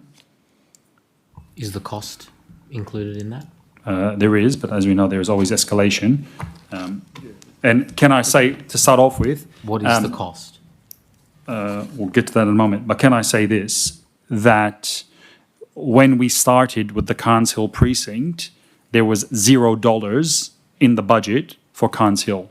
Council at the time resolved to establish a Carnes Hill reserve, which is still there, if I recall correctly. So, and then from that, we never had the money. When land was sold around the area at Carnes Hill, it was used to put into that reserve to fund that project. And whilst the community had significant ambitions, we did not have a funding source, but council did develop plans and strategies, a master plan, exactly like it's done at Hammondville. And as the Deputy Mayor's point, then was able to secure funding through the West Invest program, and where at that point in time, the Treasurer, Matt Keane, came here and announced funding for that project. So that's how we made it available, and that's how we achieved it. No different than that. So it was funded in stages. But yeah, if we can get the master plan's a public document. So whilst I know there is a lot of excitement about the pool aspect of the plan, there are many different things that are within it that council can fund and use those funds for, and that's why I believe councils should be supporting this motion. If we can just bring it back up on the screen, please. And this was extensively consulted with the community repeatedly on numerous times. So having the $7 million to go to this could be put into the capital works program, at least to start the detailed design. If we don't start construction this year, at least in the next budget, we can start construction on this. If we just skip through a couple of the pages, that's the current stand. If you just go back, I think that's the Ronnie Hollins stand, former mayor of Liverpool and former substitute teacher at Moorebank High School, which I had the pleasure to learn under for a while. That was built at the same time as the one at Amalfi Park. Apparently they had two of them. One went to Amalfi. Are we putting a timer on this? Because there's supposed to be a 5-minute timer. The timer hasn't been on. I don't have control of the timer up here. Well, are we going to be consistent about things? Yeah, so we'll have no timer because we haven't the had points of order we had to be consistent about. Councillor, I've always said I'm happy with a timer. Councillor Monahan, do you not want to hear about the master plan? No, I'd like a timer. Great, yeah, well, no, just put the timer on. Thank you very much. Consistency is good. I do appreciate it. Yes. All right. So if we can go on to the master plan, you can see that's the state of the facilities there. If we can go to the next page, please. Anyway, the next page. Well, actually, go back for a second, if you go back, and just zoom in on where it says project objectives. No, not that one. Yeah. So to create unique recreation lifestyle features that are suitable to a growing multicultural community of Liverpool and incorporate the spatial framework for the master plan, improving the physical environment, and employ industry best practices to innovate the outcomes to create a recreation lifestyle precinct for the Liverpool community. So if we just go on, please. I'll be quick. Go on to the next page.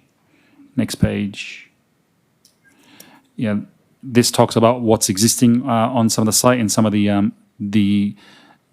elements that are there. And if we can send this out to councillors. But the whole point was that it helps everybody. We've got the synthetic that we delivered already at Moorebank for Moorebank Soccer Club. We have the netball courts that are netball that is there, baseball that is there, cricket that is there, and rugby league that is there. This is probably our biggest sporting precinct, multi-code precinct, dare I say, in the whole LGA, more than what the Whitlam Centre would be. If we go down, next page, please. I just want to get to where it talks about some of the projects in there. Next page. So here are some of the things that are improved amenity buildings, grandstands, dog park, outdoor gyms, some better practice nets, soccer field, clubhouses. If we can go through. Next page. And that just gives you an idea. I think this is what the Rams were going on about. An improved grandstand with improved change room facilities, as well as a potential aquatic centre. So if we can go on, next page. And this just talks about some of the designs. Next page, more designs. He'd have a gym there. And it keeps on going on. Yeah. And on. So anyway, that gives you an idea of the master plan that a lot of work has been put into, and there are many years, but once again, I think with $7 million, whilst, yes, as council's pointed out, we will not be able to get a pool, but there's no reason why we could not get a grandstand, we could not get women's change rooms, improved change rooms, why netball couldn't be getting something, improvement to their facilities, why we couldn't be improving the parking in there. I know when you go there at nighttime, parking is a lot, it needs to be formalised. So I think there's a lot of good things that we can do with that, and if you, this is a great motion, I strongly recommend council support it. Councillor AJ? Yeah, through the chair to the CEO. So this master plan was done during the last term of council? Yeah, I first saw it in the last term of council. It's dated the 13th of October 23. My next question is that the land was sold purposely to keep the money so that if any state government or any government will match or give us a grant that we can deliver this to the area? Yes, that's a possibility. So through the chair to the CEO, so this is like a savings for that area in Hammondville? Yeah, through the chair. So a lot of these grants rely on co-contribution, so that would be one of the ways where some of the things in the master plan could be funded on a sequenced, graduated delivery program. So if the money is moved from unrestricted funds to general funds, it can be used for any other purpose? Yeah, through the chair, subject to council resolution. We all heard that the beautiful football club was here. Young girls' rooms are, being like running down. So I believe that councillors should hear the community what they want, and please let's keep the money, because if something was purposely sold for that area, I believe in equality equals to equity. So when we are treating certain situation, we need to look at what the community want and leave it as it is, because it will be devastating if the young people hear that the money that he is saving and hoping that council can even help them to upgrade the facilities now is come to general funds and the money is gone. It will not be fair for the young people. Thank you. I just want to say something. I speak for or against, councillor? Against. There's a proper way of doing things, and I'm actually embarrassed. Showing a brochure that's so old with the numbers that are outdated, there's a proper way of doing things. If you were that concerned, you should have put the numbers up in the budget and done it that way. It seems to me that this is smoke and mirrors trying to improve an image. This is not the right way of doing things. This is a motion that talks about the reserves.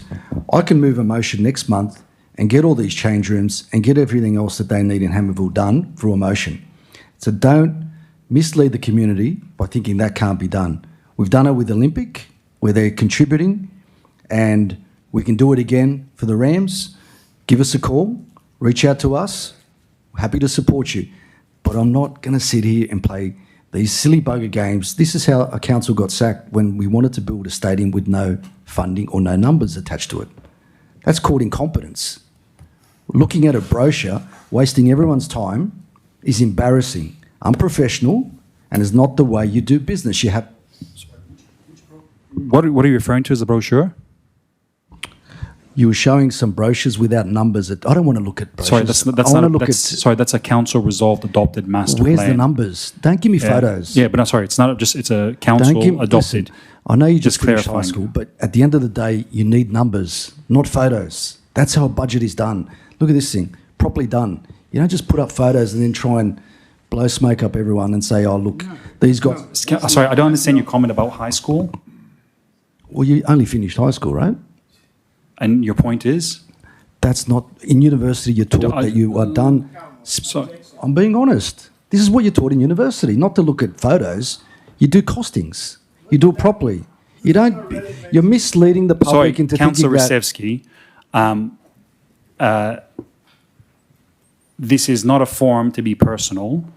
It's not a personal... And I ask you to maintain decorum and not make this a personal matter. No, I'm not making it personal, but it's embarrassing. We're wasting everyone's time. There's some really major items. I can move a motion next month with the Rams and say, we give them a grandstand. Nothing's stopping me doing that.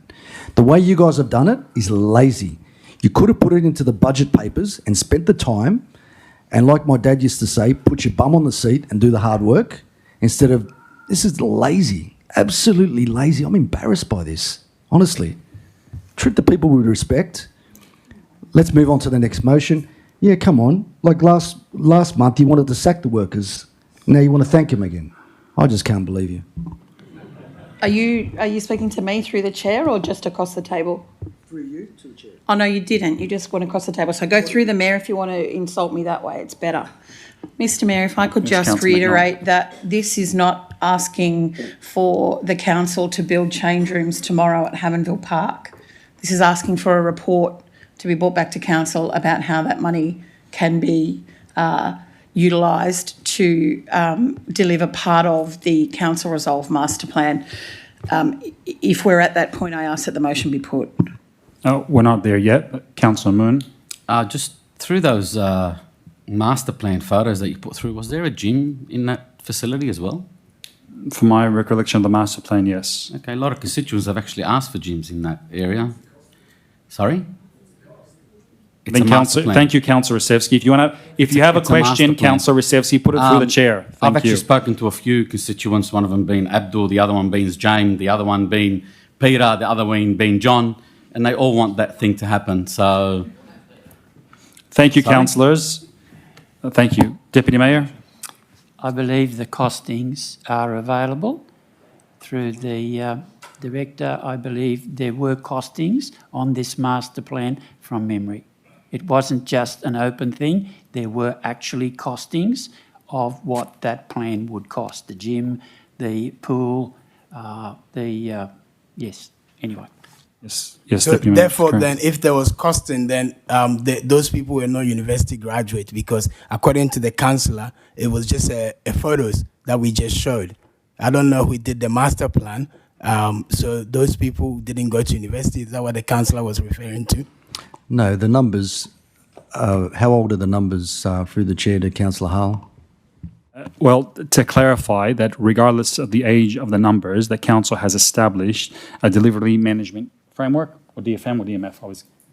Thank you, through the chair. So clearly the numbers were a point in time. Just today, Ku-ring-gai Council recognised a 566% increase from $3 million to $20 million on some artificial fields. North Sydney Pool's gone from $57 million to $122 million. So remiss of me to start talking about numbers now, given our experience at Carnes Hill and escalation, all kinds of material costs, sovereign risk, etc., etc. So the numbers that may have been prepared for certain items in the master plan are certainly not relevant now. Our delivery management framework put in place only recently governs this kind of thing, so we couldn't even build anything in the local government area without a quantity surveyor or a bill of materials that's less than 6 months old. Yeah. So ideally, the process would be: we have the money in there. We said what it's going for. We'd get a plan, as Councillor McNaught said, which then we could look at in the capital works program for next financial year, if not sooner, and that would be a relevant in number to at least some part of the master plan. Any other speakers for or against? Yes, I'd like to speak against the motion. Council's been pretty clear about supporting a previous amendment. I say we vote this down, go to the amendment. On the basis that there have been 2 for, 2 against, I've moved that the amendment be put. Councillor McNaught, would you like your right of reply? No, I would just repeat what I've already said. Thank you. Thank you. I'll now put the motion. All those in favour, please raise your hands. Those against? I declare the motion lost. Division, all those in favour, please stand.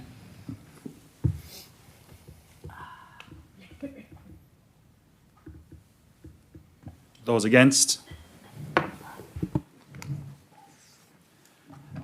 Thank you. Now we'll deal with the motion, the substantial motion as moved by Councillor Hart.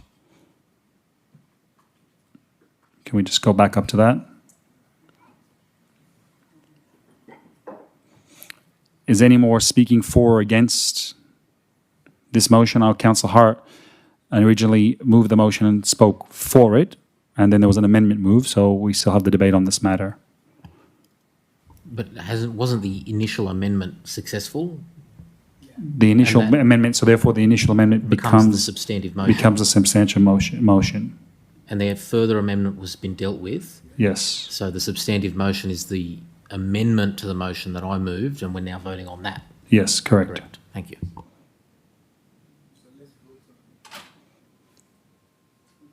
And we've had 2 for and 2 against. No, Yeah. we've had, now it's the substantive motion, and so I move that it be put. Yeah, if there's no discussion on that. Hang on. So with the what is now the substantive motion, which is what was the amendment moved by Councillor Monaghan, I don't want to be the mover of that substantive motion anymore. So does the amendment, which is now the substantive motion, does it keep the same mover and seconder? No, technically you can withdraw because ultimately you're still the mover because they've amended your motion. So whilst it is different from what has been moved, you can withdraw your moving of your original motion. Just keep this simple. If you want to sub in, more than happy, because I don't want to move that. I'm happy for the mover and the seconder of the motion to just be myself and Councillor Carney if the original mover and seconder wish to withdraw. All right.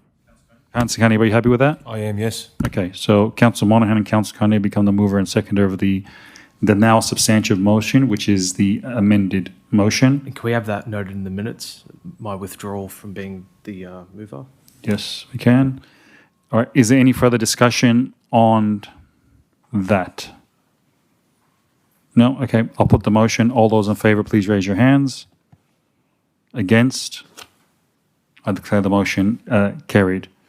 Division. Division. All those in favour of the motion, please stand. Those against? I declare the motion carried. And I'll call recess till 7:50 p.m. Thank you.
resumed. The next item is Corp 05, Public Exhibition Draft 26-27, Budget and Revenue Pricing Policy, Fees and Charges, and Long-Term Financial Plan 27 to 36 in page 491 in Amendment 5. Councillor Hart? Happy to move the recommendation. Move. Do you have a seconder? Deputy Seconder, Councillor McNaught. Any discussion? I'd like to thank council staff for putting all this together. DP, the revenue pricing policy and long-term financial plan. I see it's a very good result. I think there's a modest budget surplus in there. Despite all the noise in the last week or so, I think there's a budget that even the union are happy with. So I think, with authentic collaboration, we can get many good things done, and I feel like that's been the case with the budget. So thank you. Councillor Rostevsky? Yes, I had a couple of questions as part of my motion against the budget. Oh, the timer's come out for me, okay. In relation to the budget through the CEO, I noticed legal fees are 1.9 million. I'd like to know if the mayor is being sued in industrial relations, is the council paying for those legal fees? Thank you. Through the chair, no. And in relation to his defamation case by the unions, is the council paying for his legal fees?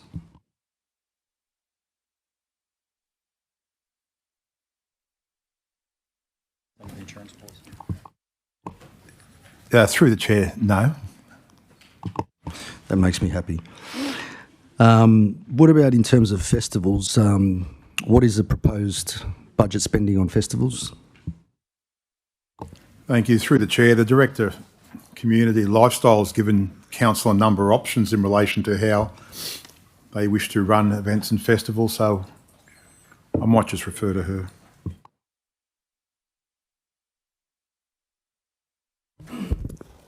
Thank you. Through the CEO, Councillor Rostevsky, could you repeat the question? Do you want the options for the festivals provided? Well, there's a budget paper prepared here. What's the one recommended? Through the CEO, so at the workshop, Councillor, I presented 4 options. I noted in the workshop that the presentation of the first option was a current program, except it reduces it from 3 to 2 days for the festivals. However, that program is in situ with this budget. Then I provided further 3 options with some reductions on how we could facilitate a different program. Can I just get a number for the audience so they can understand what we're working with?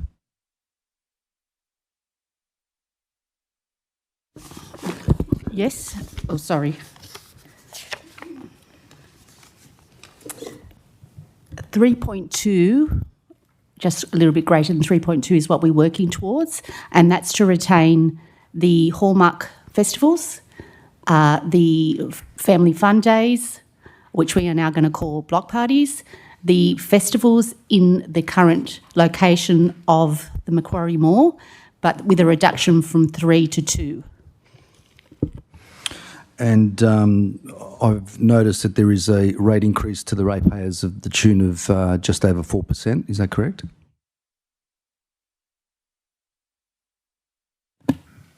Sorry, who's your question to, Councillor? Through the CEO.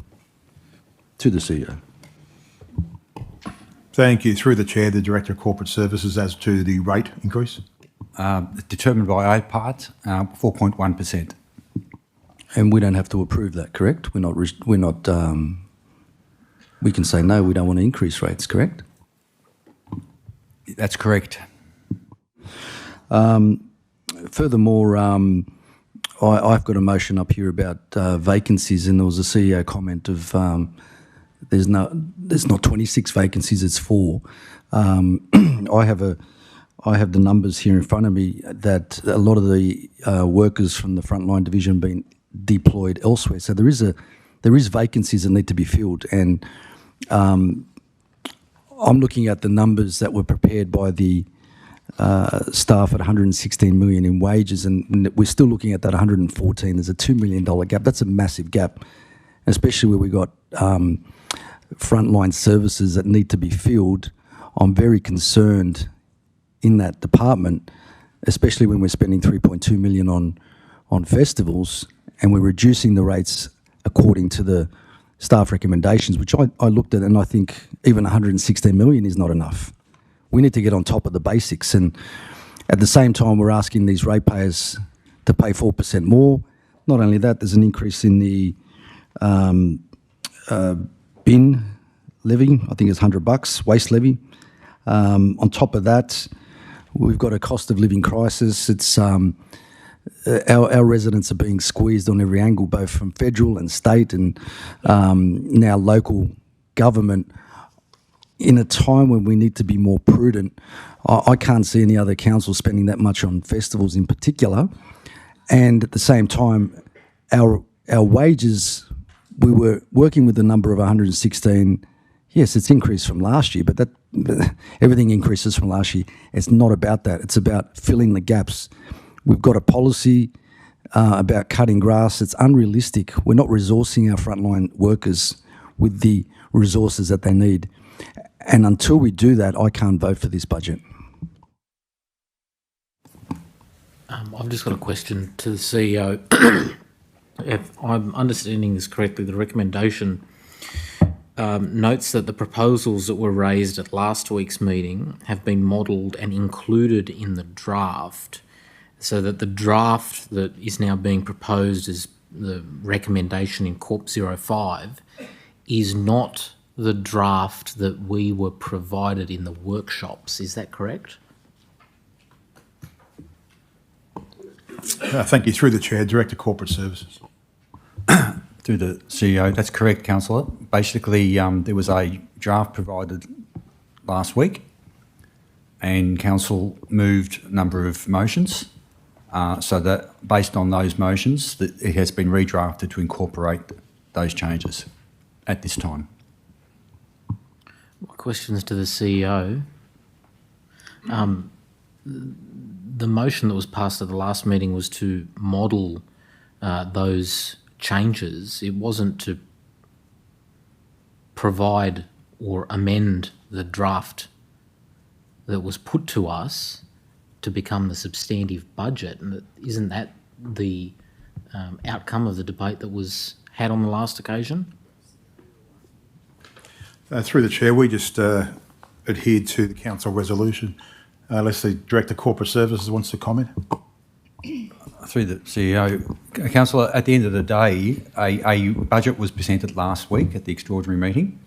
I've never, when the council moved that these changes be modelled, the interpretation that gave us was officers, because we made it clear that it was going to take time to do, and that was what it was doing in taking time to basically insert them into the new financial documents. So that's what's in front of you. What council determines tonight is what will go on public exhibition, whether it's what's in front of you or an amendment thereof. Thank you. Deputy Mayor. And then on Councillor Manesia. Yes, I have a question. In the last meeting that we had, we were looking at one point that raises some concern, is the yellow bin, the cost of the yellow bin. The fact that it was going to cost ratepayers $1 more to have the yellow bin, that isn't really what's happening. The cost of that yellow bin is considerably more than $1 in terms of the domestic waste levy. And I'm not sure how much that is. I haven't looked at to see where I can find that. But I believe whatever the cost is, let's assume it increases the domestic waste levy by $50, $60.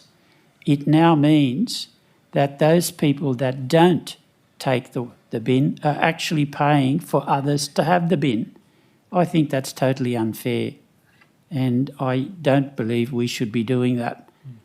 I can understand the red bin giving families with six were getting the big red bin, and families of 5 now get that. But to give the yellow bin an extra yellow bin for $1, that just doesn't work out economically. That's going to cost a lot more than that to implement that. So I'd like to see that changed. I would like to see that taken out. That's just one aspect that I'm concerned about. Councillor Manesia? I'd like to move an amendment. As per the book being the draft that was put to us on the 12th of May at the last meeting, with the following amendments. So as per the book, but with, I think it's C, to be included, so $675,000 to Parks team for increased service provision during peak periods.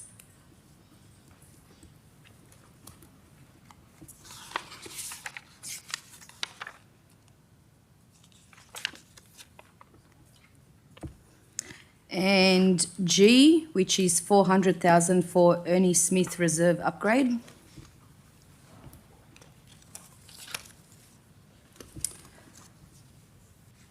And the total of that is $1,075,000, which I'd like to be deducted from item budget line 301177, being events. So that events becomes $2,028,226. Do you have a seconder for that? Yes, I'd like to second that. Second, Councillor Monahan. Just have a question. Yes, Councillor Hart. Through the Mayor to Councillor Meneza. I believe the 400,000, that's a capital works program item, is it not?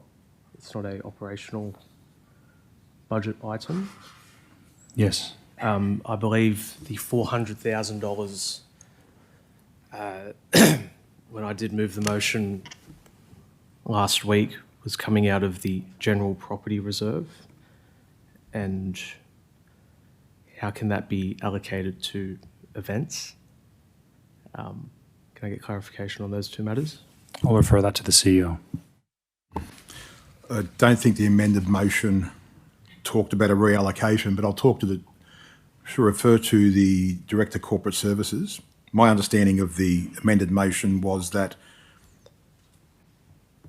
the aggregate money would be a deficit off the events, and that the two matters C and G are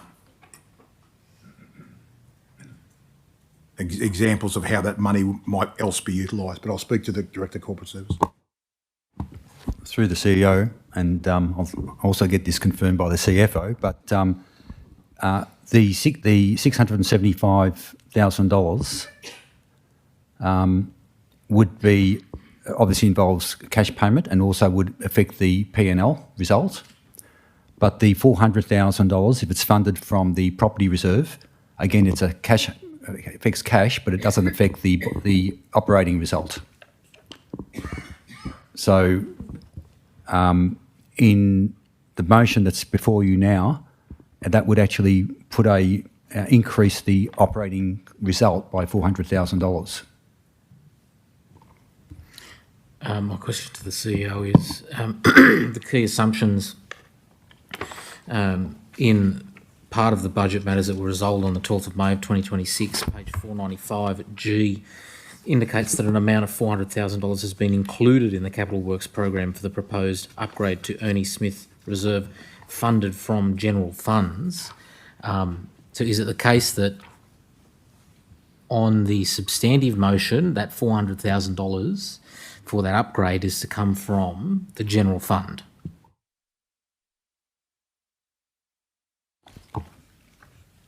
Yes, that's what G reflects. And so if given the amendment, if the $400,000 for that upgrade were similarly to be funded from the general funds instead of the property reserve, that would entail a $400,000 reduction in any potential surplus. Is that correct? Through the chair, yes. And then that would be, to the CEO, that would be made up by the savings from line item 301177. Yes, through the chair, I'll just refer that last question about the savings to the director. If I understand your question, Councillor, if the $400,000 was funded from general fund rather than reserve on the screen, that would be, yes, they would be balanced. Okay. The offset would be as you see it. Okay. So with the indulgence of the mover of the amendment, can I suggest that we allocate that $400,000 similarly from the general fund? Yes, I agree. I have a question. Yes, Councillor Hart. Through the Mayor, the CEO. This appears to be a total of $1 million in reduction in the events. Would that impact on staffing? Would that cause any job losses? Thank you. Through the chair, I refer to Director Community Service. Yes, the option that was provided in the modelling, the hallmark option, reduces the staff model.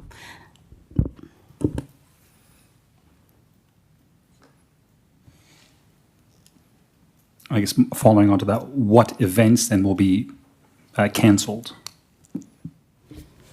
Through the CEO, the council can have two options. One, you could ask me to remodel the events based on the new figure that you've provided. The modelling that I provided to the workshop around that figure, just close to, was to retain the hallmark events, which is your New Year's Eve, Australia Day, Christmas and the like, and delete the festivals, but retain the program till the end of the year to some degree to ease in the community. Sorry, just through the CEO. So can we just be specific when you say and the like? So which festivals and events would go?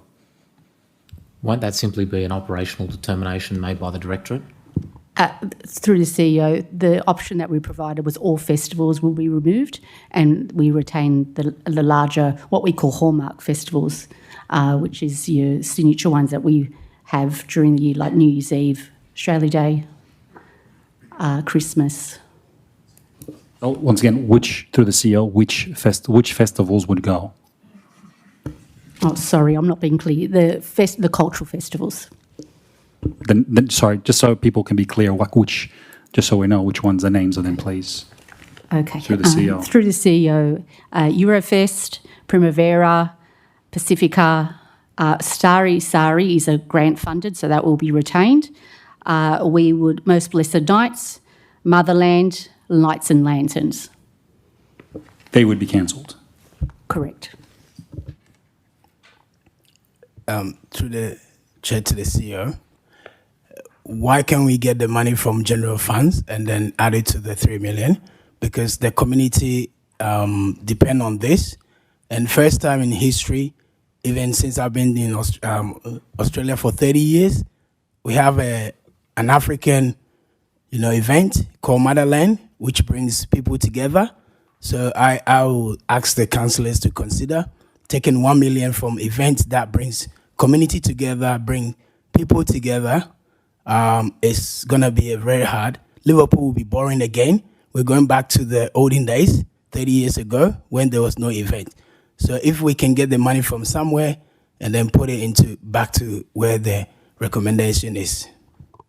Thank you. Can we just have it clarified for the minutes, please, that the events that are meant to be cancelled as part of this, as were stated by the Director? Yeah. Yes, my concern is that reducing that budget by 1/3 is going to have a significant effect on the community think the community looks forward to those events, which we haven't had in the past. So it's not just that. Reducing that by that amount, I would think that has a significant effect on the number of staff that you would normally have. And I don't believe that we should be reducing the number of staff in that particular area. Liverpool does have those events. They are very, very popular. They bring in a lot of money to the people who run the events. It runs into millions of dollars, which are benefits to the community. And if we suspend these or don't do this, that's money lost to the community. So I'm not in favour of that at all. I'd like to speak. I'd like to ask a question through the chair. Yeah, I'll get to you, Councillor Carney. Yes, Councillor Hart. I'm just surprised that the Labor Party, the Tribune of the working class people, the people that are in the gallery right now, Point of order. Are voting. Point of order. What's your point of order, Councillor Carney? Point of order. He said the Labor Party. He's attempting to mock us. No. He's Sorry. attempting to mock us. But because you're in his pocket, if you're Oh, going to allow him to do Councillor so, Carney, because you're in his pocket, if you're going to allow him to do so, I asked you to withdraw that statement. I'm not going to withdraw it. I asked you to withdraw that statement. I'm not going to withdraw it because what you're doing here is you attempted to override this motion. Councillor Carney. You attempted to override this motion by putting in there that we're trying to cancel festivals. Councillor Carney, I asked There's you... a reduction in Councillor the Carney, cost. It doesn't mean certain festivals are going to be cancelled. I asked you, what the is chair it? First and final warning. Is it first and final warning, is it? Yes, Councillor Carney. First and final The chair warning. has risen. I will not debate for that. You have made derogatory comments about me, right? I asked you to withdraw those comments. I won't withdraw the comments. All right. I won't withdraw the comments. You're attempting to hijack Councillor the Carney, motion. I'm still on my You're feet. attempting to hijack the Councillor motion Carney, by I'm putting still in on my feet. information that wasn't put in there by the mover and seconder. Councillor Carney, I'm still And you're on not my ruling feet. on my point of order. I ruled on your point of order, and you haven't let me finish. I do not support your point of order, but whilst doing that, you went out there and made derogatory comments about me. I've asked you to withdraw them. I'll give you one last chance to withdraw those comments. I've told you to ask him to withdraw the comments made about myself and attempt to mock us. You're allowing it. Councillor Carney, under section 15.11 of the Code of Meeting Practice, section A, I ask you to apologise for the act of disorder that you have just conducted in making derogatory statements about myself. And to C, to retract that and apologise without reservation. I'll tell you what I'll do. I'll apologise to the community that they've got to listen to this rubbish and this dribble that you're attempting to hijack a motion and con the public because we're trying to be prudent with costing by asking for a realignment of expenditure. That allowed you to hijack the motion to include the cutting of festivals. Who said that? Who said that? Why can't a remodelling be done by like what the director had indicated? Are you against that? Are you against a remodelling? Councillor, under section 15.18 of the Code of Meeting Practice, I have to expel you from the meeting for your act of disorder, your apology to, your refusal to apologise, and your continued I refuse discussion. to apologise because you like to con All right, the well, public. thank you, Councillor. You like to con the public. That's what you do. That's another derogatory statement. Well, that's I what asked you've you done. to That's what you've apologise, done. and you will not be allowed. It wasn't your motion. You will not be allowed. It wasn't your motion. It wasn't your motion. Thank you. You will not be But allowed. You attempted You will to not be adjust allowed the motion. to return to the chamber until you apologise. You attempted to adjust the motion. You attempted I've asked to you to adjust leave the the motion. chamber, Councillor. You attempted to adjust the motion. We'll give you 5 minutes to leave the chamber, Councillor. I'll call a 5-minute recess.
Resumed. Councillor Hart, you were in the middle of making a point. Councillor Hart.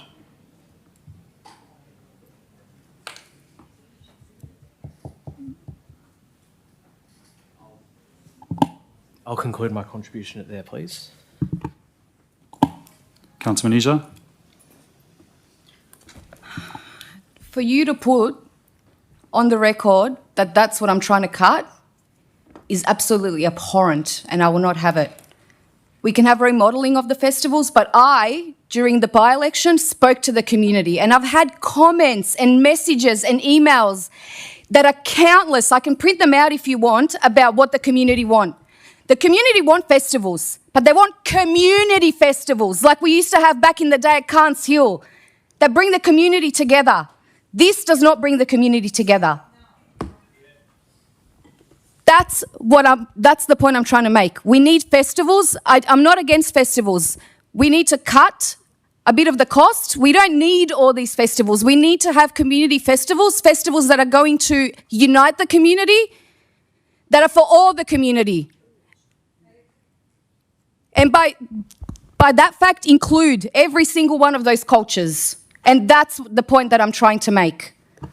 And the other thing that community want their parks cleaned. They want the mall cleaned. They want grass cut. So where's the funding for that going to come from? Mr. Mayor, I have a question. Before that, what should be put on the public record is the disgusting remark. Councillor Monahan. Councillor Monahan. Councillor Monahan. I've had... Councillor Monahan, you do not have the call. Councillor Hart. All right.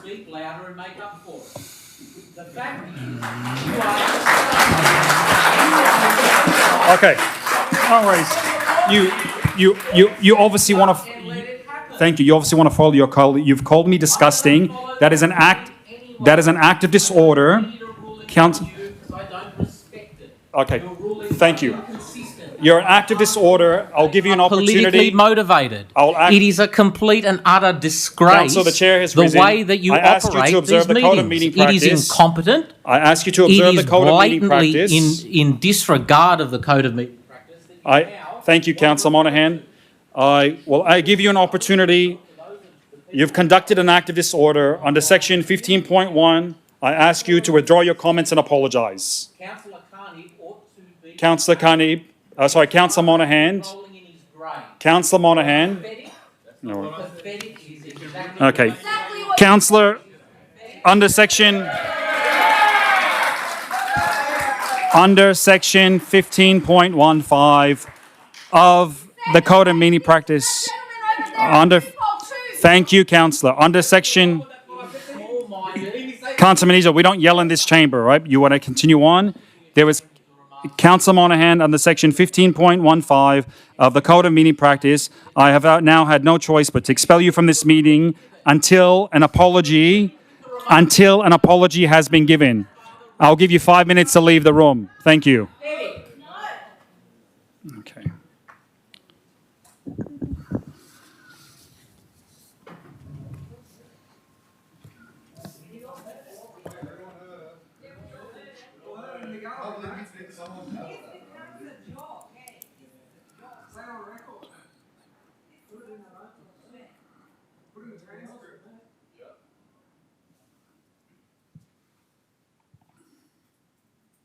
Councillor Hart, you had the call.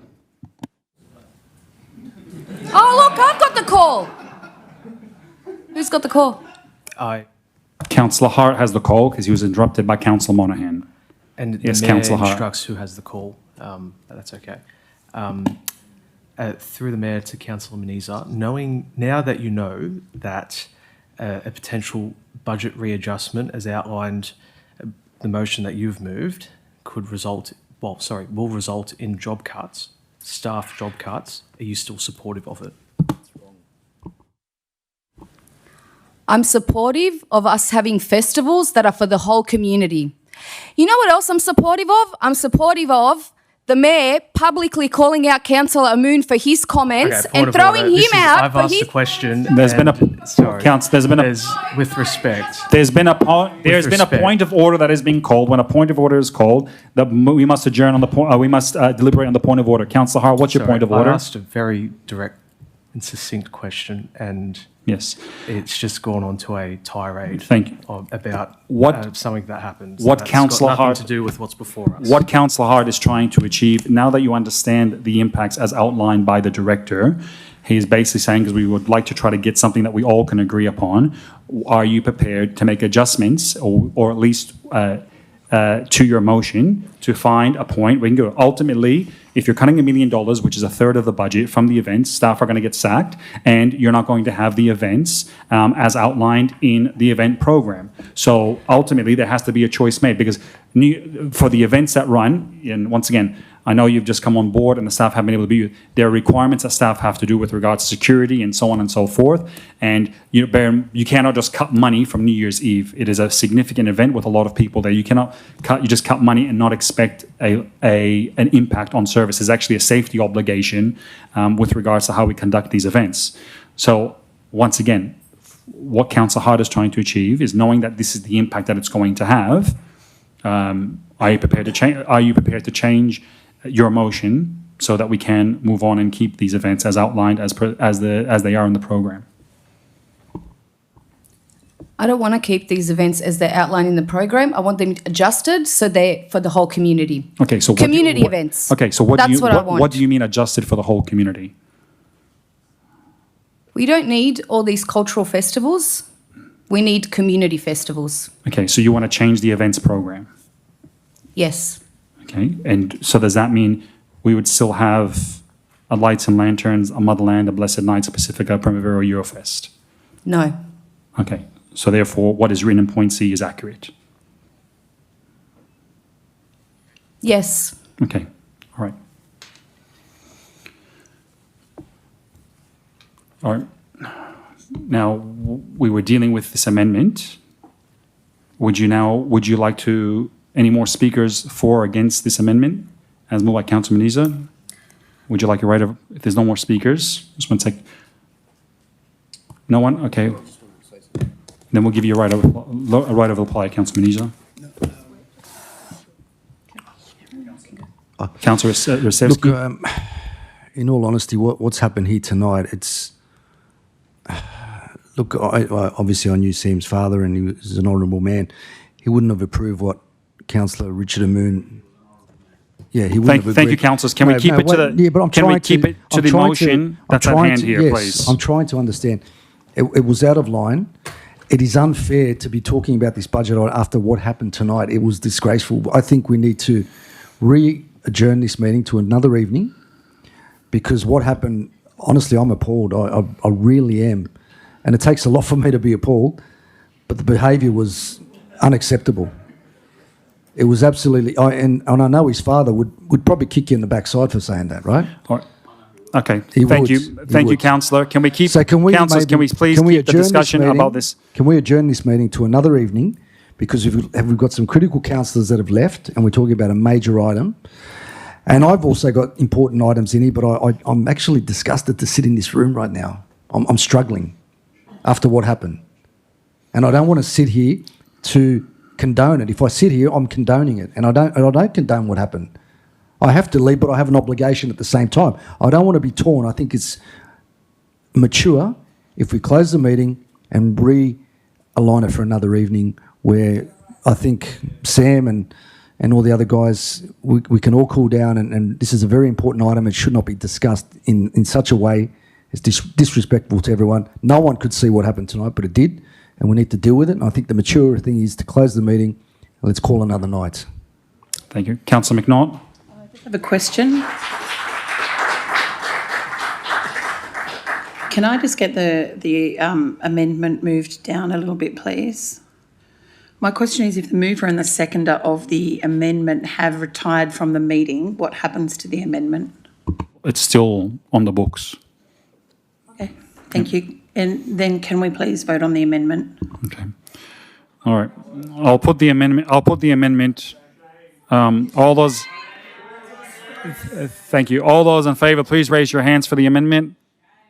Those against? I'll declare the amendment lost. We'll now move back into the motion. Deputy Mayor, I know you raised concerns regarding the yellow bin, the $1. I just wonder, Councillor Hart, would you consider that? I happy to discuss, as we should be on the council floor.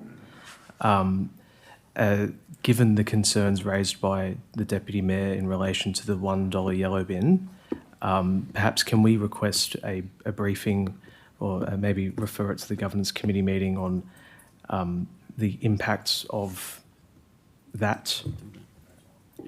Yeah, so I think so. It goes out to public exhibition, right? And then let's get our briefing on it, and then we can make a decision once the budget comes back from public exhibition, if that is amenable. Can I recommend Councillor Hart, for the sake of time, can maybe withdraw that part of the initiative, and then we can discuss that separately as at a governance meeting in the future, and then we can amend the fees and charges policy throughout the year should council decide to go that way. Yep. Deputy, would you be happy with that? It has to come back from public exhibition in any case. And when it does come back from public exhibition, we should be able to modify that at that time, add that to it. Yeah, I don't think if we're going to get the community expectations up, if we say we're going to do this, or it's on exhibition and then we pull it away, I'd rather us take it away now, discuss it during governance meetings, go through it in more detail, and then look at it as an initiative throughout the year that we could implement it. I'm just concerned that if we don't do this, the domestic waste levy is going to go up by a considerable percentage, and I think that's unfair on the majority of the ratepayers. Yeah. So why don't we just withdraw it for now and. Yeah. Right. So 0.5 removes the $1 domestic. The $1 yellow bin initiative from the user fees and charges policy, and refer the matter to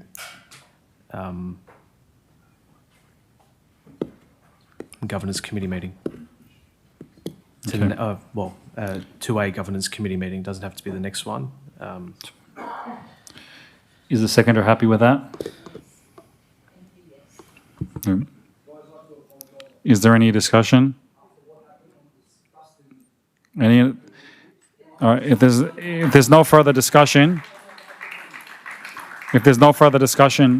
I'll put the motion. All those in favour, please raise your hands. Against, declare it carried.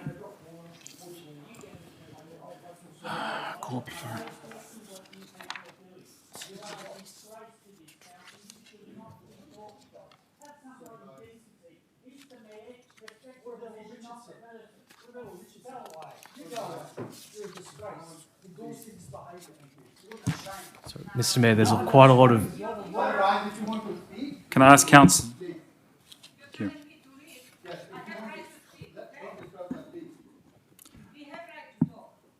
Yes, thank you. But whilst we're having the council meeting, can I ask you, please, everyone to maintain decorum? Okay. So in 18 years, I think you're entitled to once. You know, I've been on council now almost 19 years. This is the worst term of council I have ever been on. It really is. It's disgusting, the behaviour that people are conducting themselves in this council. I'm so sorry about this. I did not think the community should suffer these events. Thank you. Thank you, Deputy Mayor. We'll now move on to CEO 02, which is in the addendum book 5 for public exhibition, the draft delivery program 25 and 29, operational plan 26-27. Happy to move the recommendation.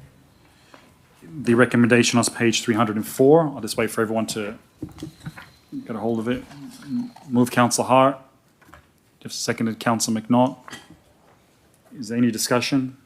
I'd like to thank council staff once again for preparing this document, these documents. I know a lot of work goes behind them, a lot of consultation goes into them. And once again, I think there's a lot of good news in both documents, and well done to everyone involved. Yep. Thank you. Councillor McNaught. Yeah, thank you. I just wanted to echo those words from Councillor Hart. I understand the pressure that's been placed on staff in the last 6 days to turn around what we ask them to do with the collaboration on all of these reports, and I thank them very much for their effort. Thank you. Is there any further discussion? No. Okay, I'll put the motion. All those in favour, please raise your hands. Against, I declare it carried. So next item is CEO 01, extension of Mr. Robert Legata, independent member to the ARIC committee, page 79, tab 1 with recommendation on page 79. Oh, sorry, 1 second. Councillor McNaught. There's no quorum. So maybe we'll just... we defer this matter to the end? We'll defer this matter to the end. All right. All right. So we'll now move on to PD 01. Page 82, tab 2 with recommendation on page 83, planning agreements policy. I'm happy to move as per the recommendation. Moved Councillor McNaught. Happy to second. Seconded Councillor Hart. Any discussion? Yeah. Right.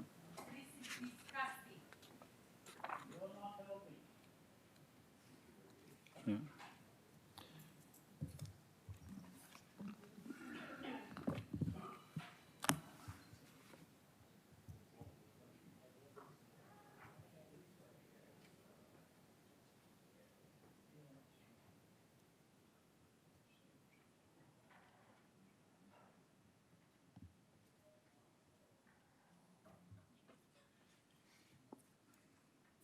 Any discussion?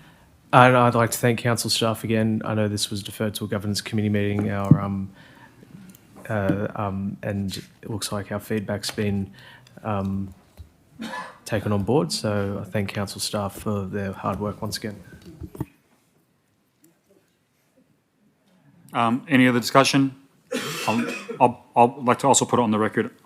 I know it, with the changes to the code of meeting practice and the lack of briefing sessions, that the challenges that exist where there probably will be more, I'll foreshadow more deferrals for items, but I think that was it was a helpful process. So thank the staff for their patience, but also for doing this. But we probably should just mind that it may happen more often. But it's I think ultimately it's about good governance, and hopefully that was this is an example of a good outcome. Is there any other further discussion? No, I'll put the motion. All those in favour, please raise your hands. I declare it unanimous. This must be recorded as a planning matter. Next item is PD 02, Liverpool Development Control Plan 2008 Proposed Amendments, page 92, tab 3 with recommendation on page 93. Councillor McNaught. I'm happy to move that way, Mr Mayor. Move, Councillor Mott. Do you have a seconder? Second, Councillor. Sorry, I have an issue. Yes.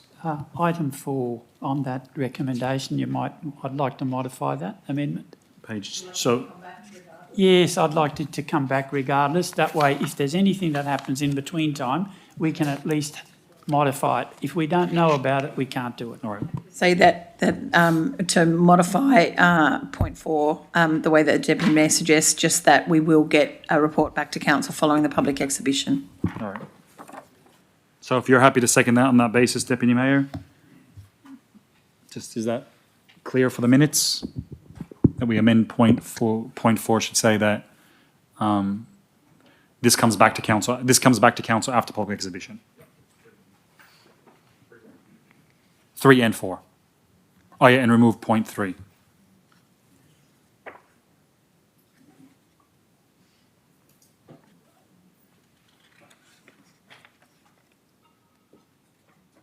All right. If the mover and seconder are happy with that, any discussion?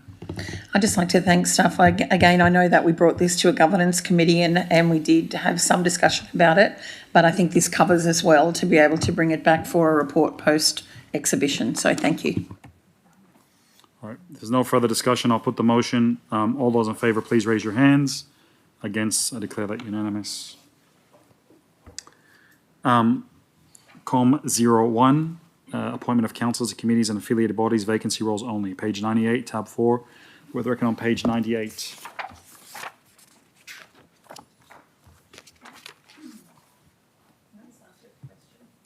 Yes, Councillor McNaught.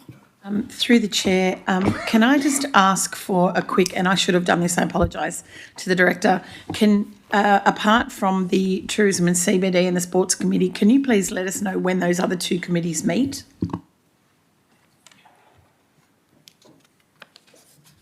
Thank you. Through the chair to the director. Thank you. Through the chair, the Aboriginal Consultative meeting happens during the week. We haven't done a schedule. We've been forming a new committee, so a new schedule will be formulated. But historically, they've been during the day on a Tuesday or a Wednesday. Yes, once every quarter. And the Community and Safety Crime Prevention meetings also during the week, quarterly. It has representation from our various organisation and bodies, as will the Aboriginal Consultative Committee after the changing in the charter. So that's why we do them during the week, so professionals can join the meeting.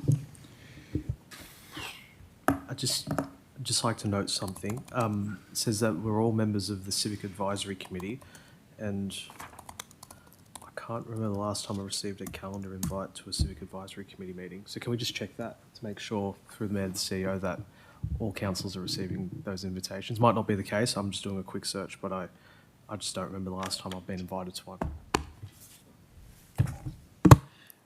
Just mindful, trying to comment. Just mindful that not all the councillors are here. Two not by choice. Can I maybe recommend that we defer this to the next meeting, and in the meanwhile circulate, ask councillors, if the staff could ask councillors if they have any indication of what committees they would like to be on? Perhaps we could put it as part of the councillor update. Yeah, or as long as it's clear, so people knowing that we have a new councillor who's just been elected. Yeah.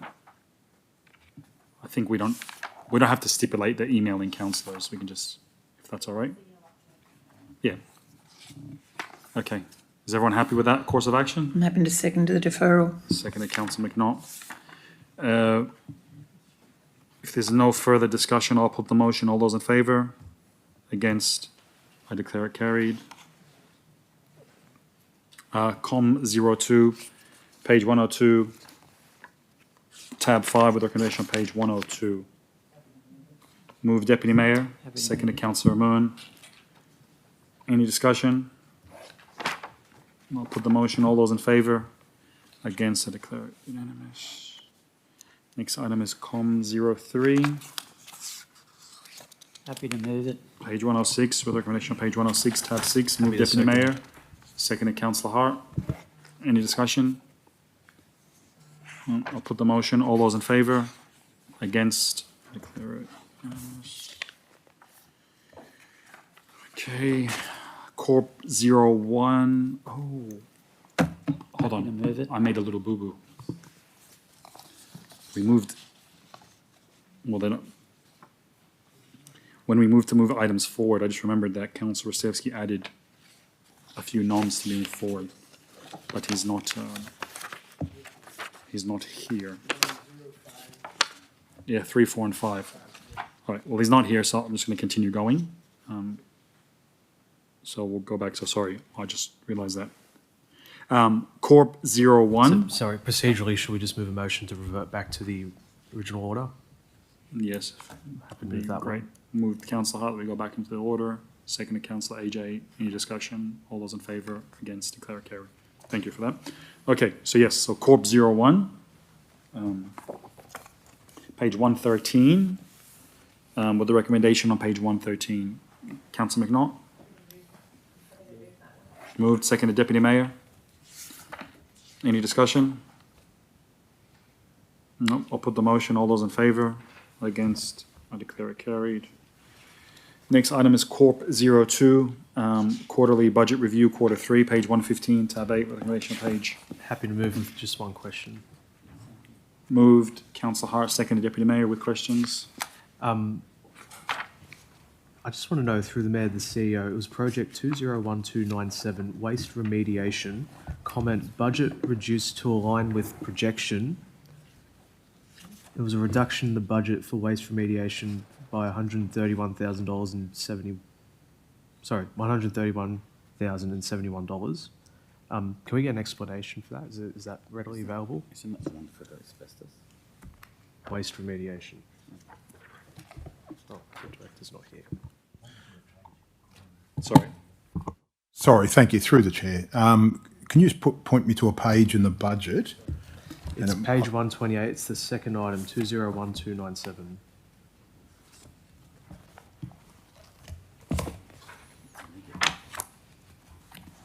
Yeah, so the budget was reduced by that amount. I'm happy to take it.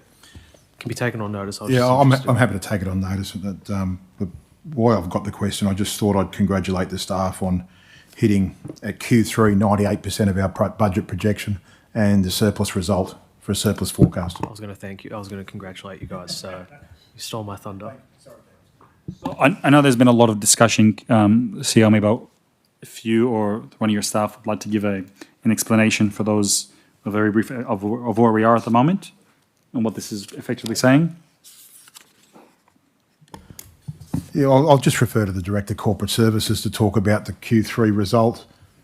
In fact, I might even give it over to the CFO to talk about the Q3 result and our projections and the work to date.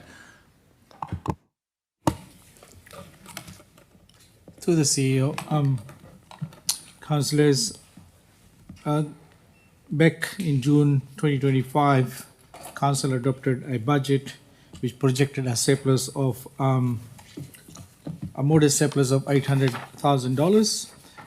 You'll recall a lot of things shifted since. Big items were we budgeted for $5.1 million. That was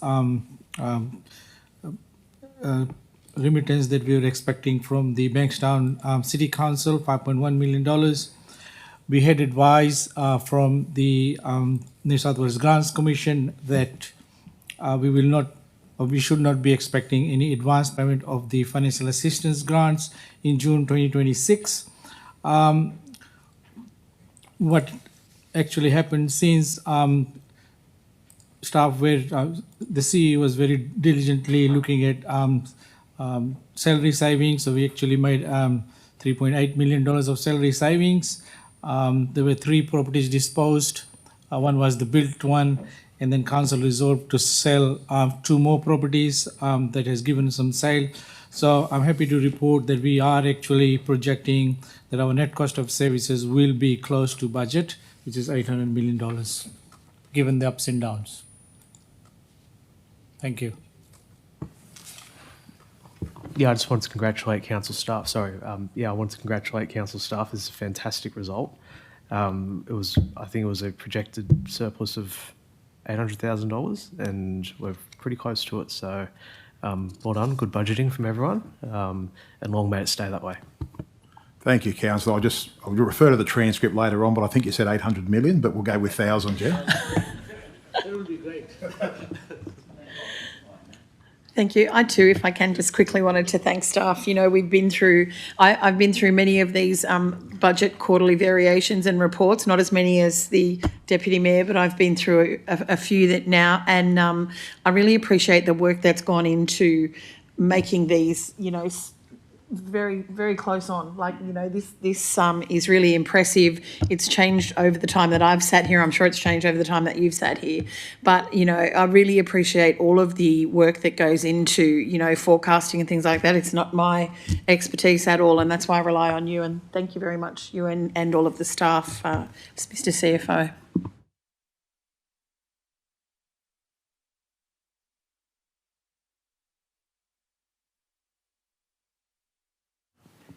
So, want to work? So the recommendation we need for the recommend? We already Done that? moved and seconded, we just got to vote. Okay, vote The those. mayor needs to vote. The mayor needs to vote. Yeah, we otherwise we haven't got quorum. Yeah. Those for? Thank you, unanimous. Next item. We need this. Just follow that. So it's C double T. So we're looking at committee. Corpo 4. Corpo 4, is it? Oh, yes, that's not done yet. Corpo 4 investment report, page 477. Not sure what the tab is. 477. That must be in the other book.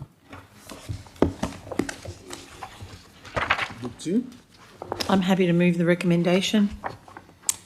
Councillor McNaught moved, seconder. Councillor Amoon. Any discussion? Appears not. Put the motion. Councillor, we're voting, as usual. Those for, nobody, okay, unanimous again. That's that one done.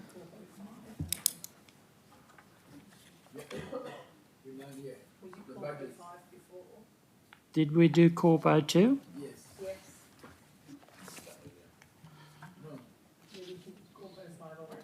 Did Corpo 5. So that brings us, I believe, down to committees.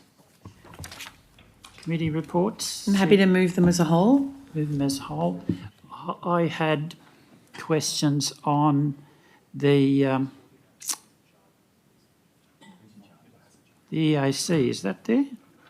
Yes, the first one, Committee 01. Yes, I need to, yes, so we do that. Do them separately if you like, yeah, or you can ask questions, whatever you like. Oh, well, yeah, we'll move them together, but if you want to ask the questions, that's fine. I want to ask a question Yeah, on sure. it.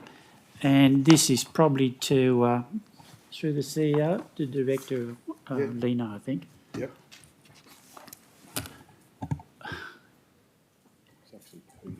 Is it?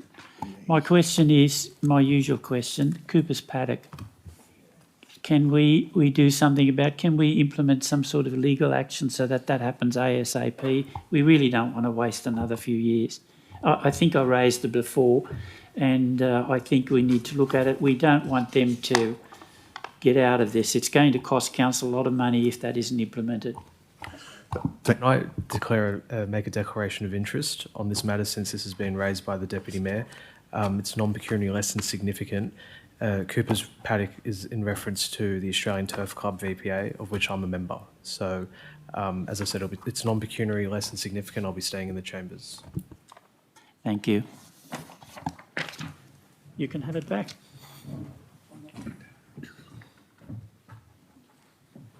Thank you, Deputy Mayor.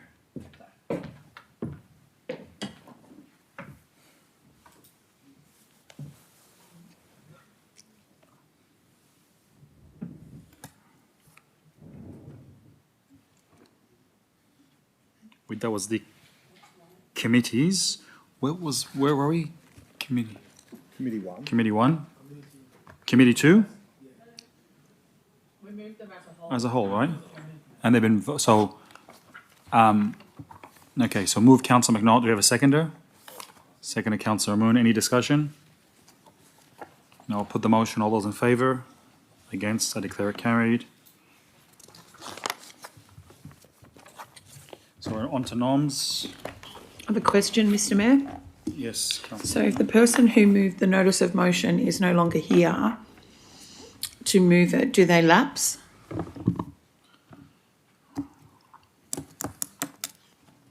It's technically, if there's no mover, it lapses, and normally the mover is allowed. Well, you give the mover the first right to. I believe someone else can move it if they want to, otherwise it would lapse, I would think. Yes, I think that would be technically correct. I would advise otherwise. I think, sorry, Mr Mayor, previous policy has been that the mover has, the author of the motion is the mover of the motion unless that person gives permission for someone else to move it. That's been the policy in the past. And in their absence, then if they lapse, unless, yeah. But I think, yeah. I just wanted to make sure we did it as per the code of meeting practice because it's new. Yeah. Yes.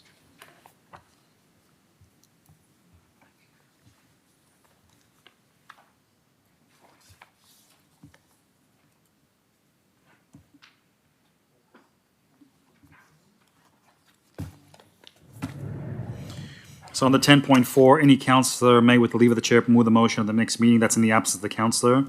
The chairperson may defer until the next council meeting. So if anybody wants to move them, you can move them. I'm happy to provide leave. Or we're happy. All right.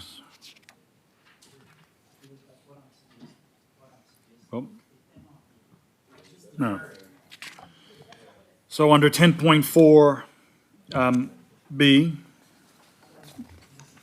I'm happy to defer then Nom 2, Nom 3,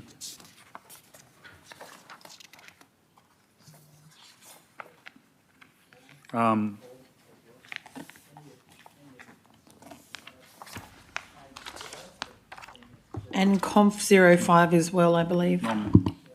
Nom 4, Nom 4, Nom 5, and Sorry, Mr. Mayor, I'd like to move that motion.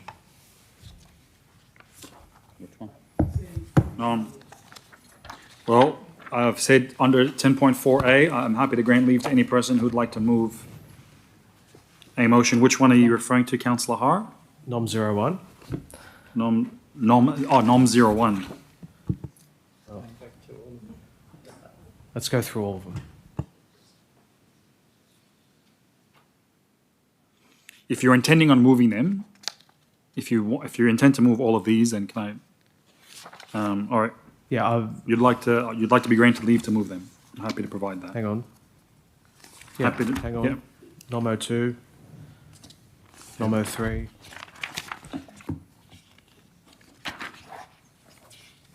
Nom 04. Nom 05. You're going to move. It's You're going Conf 06 as well. Well, when we get Just there. when we get there. Okay, so you want to move all of them.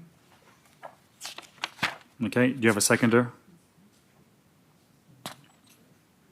Seconder, Councillor Moon.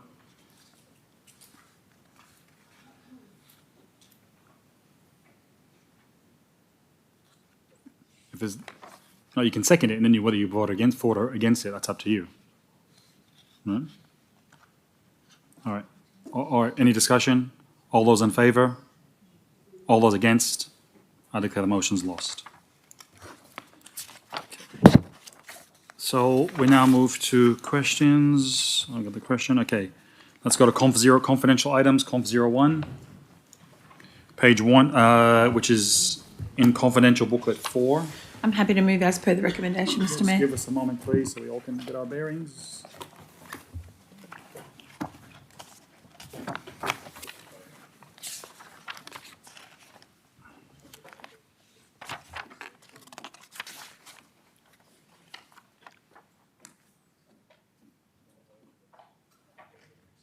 Okay.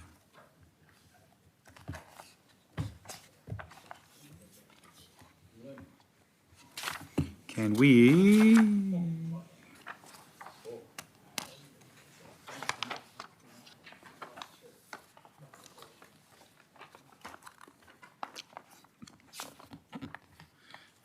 I'll declare non-pecuniary less than significant.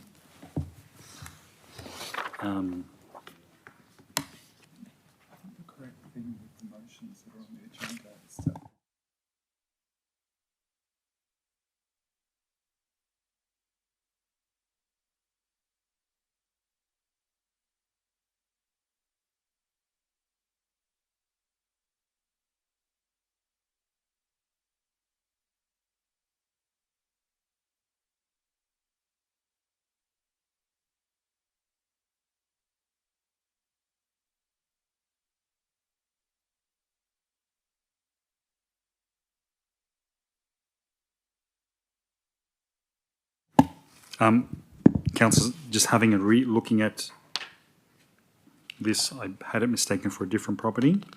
I would have declared an interest on this matter. Non-pecuniary less than significant, as I know the owners, but I would have to walk out on this matter. Conf 01, bearing in mind what that will do to quorum. So should we just defer the matter? Yeah, and defer that to the end.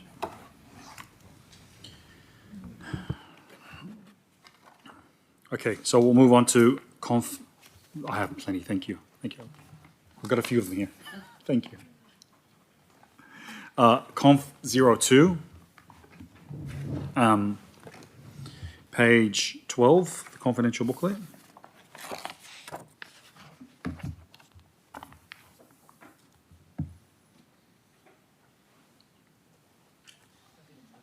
Move, Deputy Mayor. Happy to second. Seconded, Councillor Hart.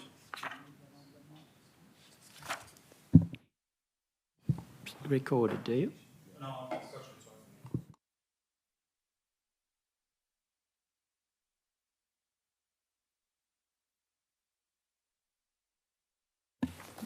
No discussion. I'll put the motion. All those in favour?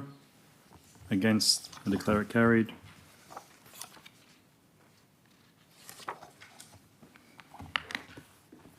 Next item is Conf 03, page 17.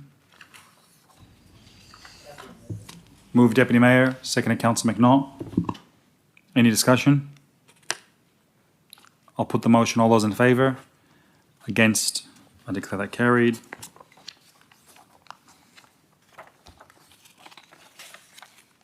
Should thank Transport for New South Wales for their support.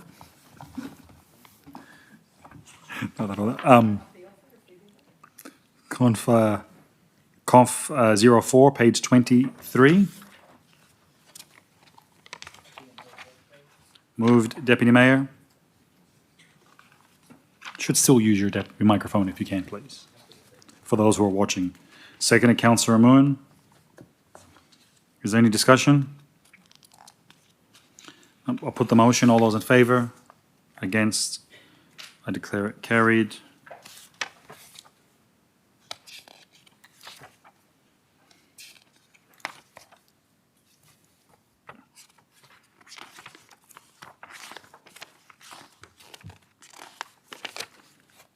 And last one is Conf 05.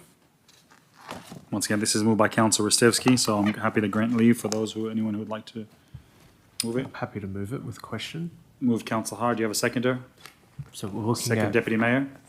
Sorry, the screen has CO01. We're looking at Conf 05. Yeah. I just have one question. Through the Mayor to the CEO. Are you aware of any new information that relates to the secondary employment approval? Through the chair, no. That's the only question I had. Is there any discussion? I'll have a question then too. Is there any issue with that, part 3? Through the chair, again, I have no idea what this relates to. I don't even get paid. This is coaching an under 15 girls soccer team in Wollongong. Thank you.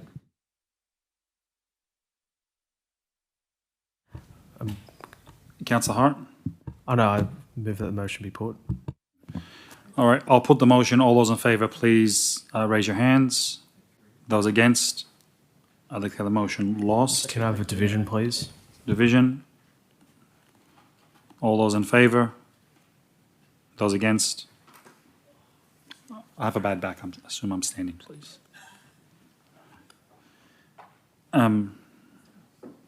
Okay, so now there are 2 items left on the agenda, which Councillor McNaught has declared interest, which means we would not have quorum. And I have declared an interest, and I just want to declare it. So my interest, sorry for not doing this at the beginning of the meeting, is Conf 01, The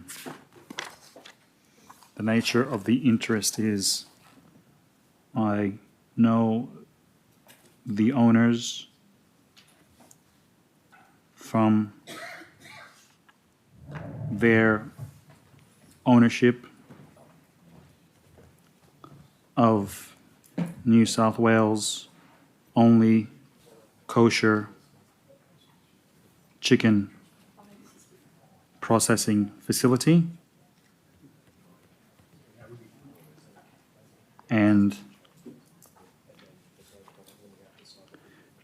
through their application for subdivision, of which I consulted on when I was not on council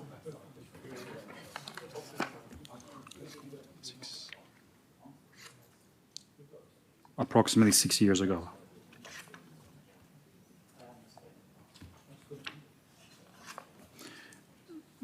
It's non-pecuniary, less than significant, as I have no involvement with the matter back then or now.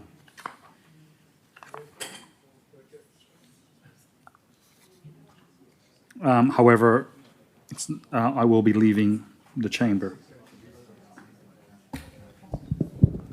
So on that note, councillors. Before you do that, Mr. Mayor, I just want to thank the staff and my fellow councillors that remained in the room, and also thank the ones that left, and apologise to everybody for losing my way during the meeting. Certain things really aggravate me, and one of them is not respecting others while they're in the room. And we've tolerated that type of behaviour for a while, and I'm not going to elaborate on it because I don't want to say anything in the absence of anybody. I'm happy to say it in front of them if they want me to. However, I'd just like to apologise to everyone in the room, for staff, my fellow councillors, the mayor, deputy mayor, and anyone that was in the gallery at the time and who remained in the gallery. That's not normally my nature, but unfortunate that it resulted that way because honestly, some things you can tolerate, but some things just need to end somewhere. And once again, please, I apologise to everybody. Thank you. Thank you, Councillor. And I should note that if you're referring to the similar, what happened during the recess, in which I had no ability to provide any instruction, guidance, or direction on, as it was not, recesses are not covered by the Code of Meeting Practice.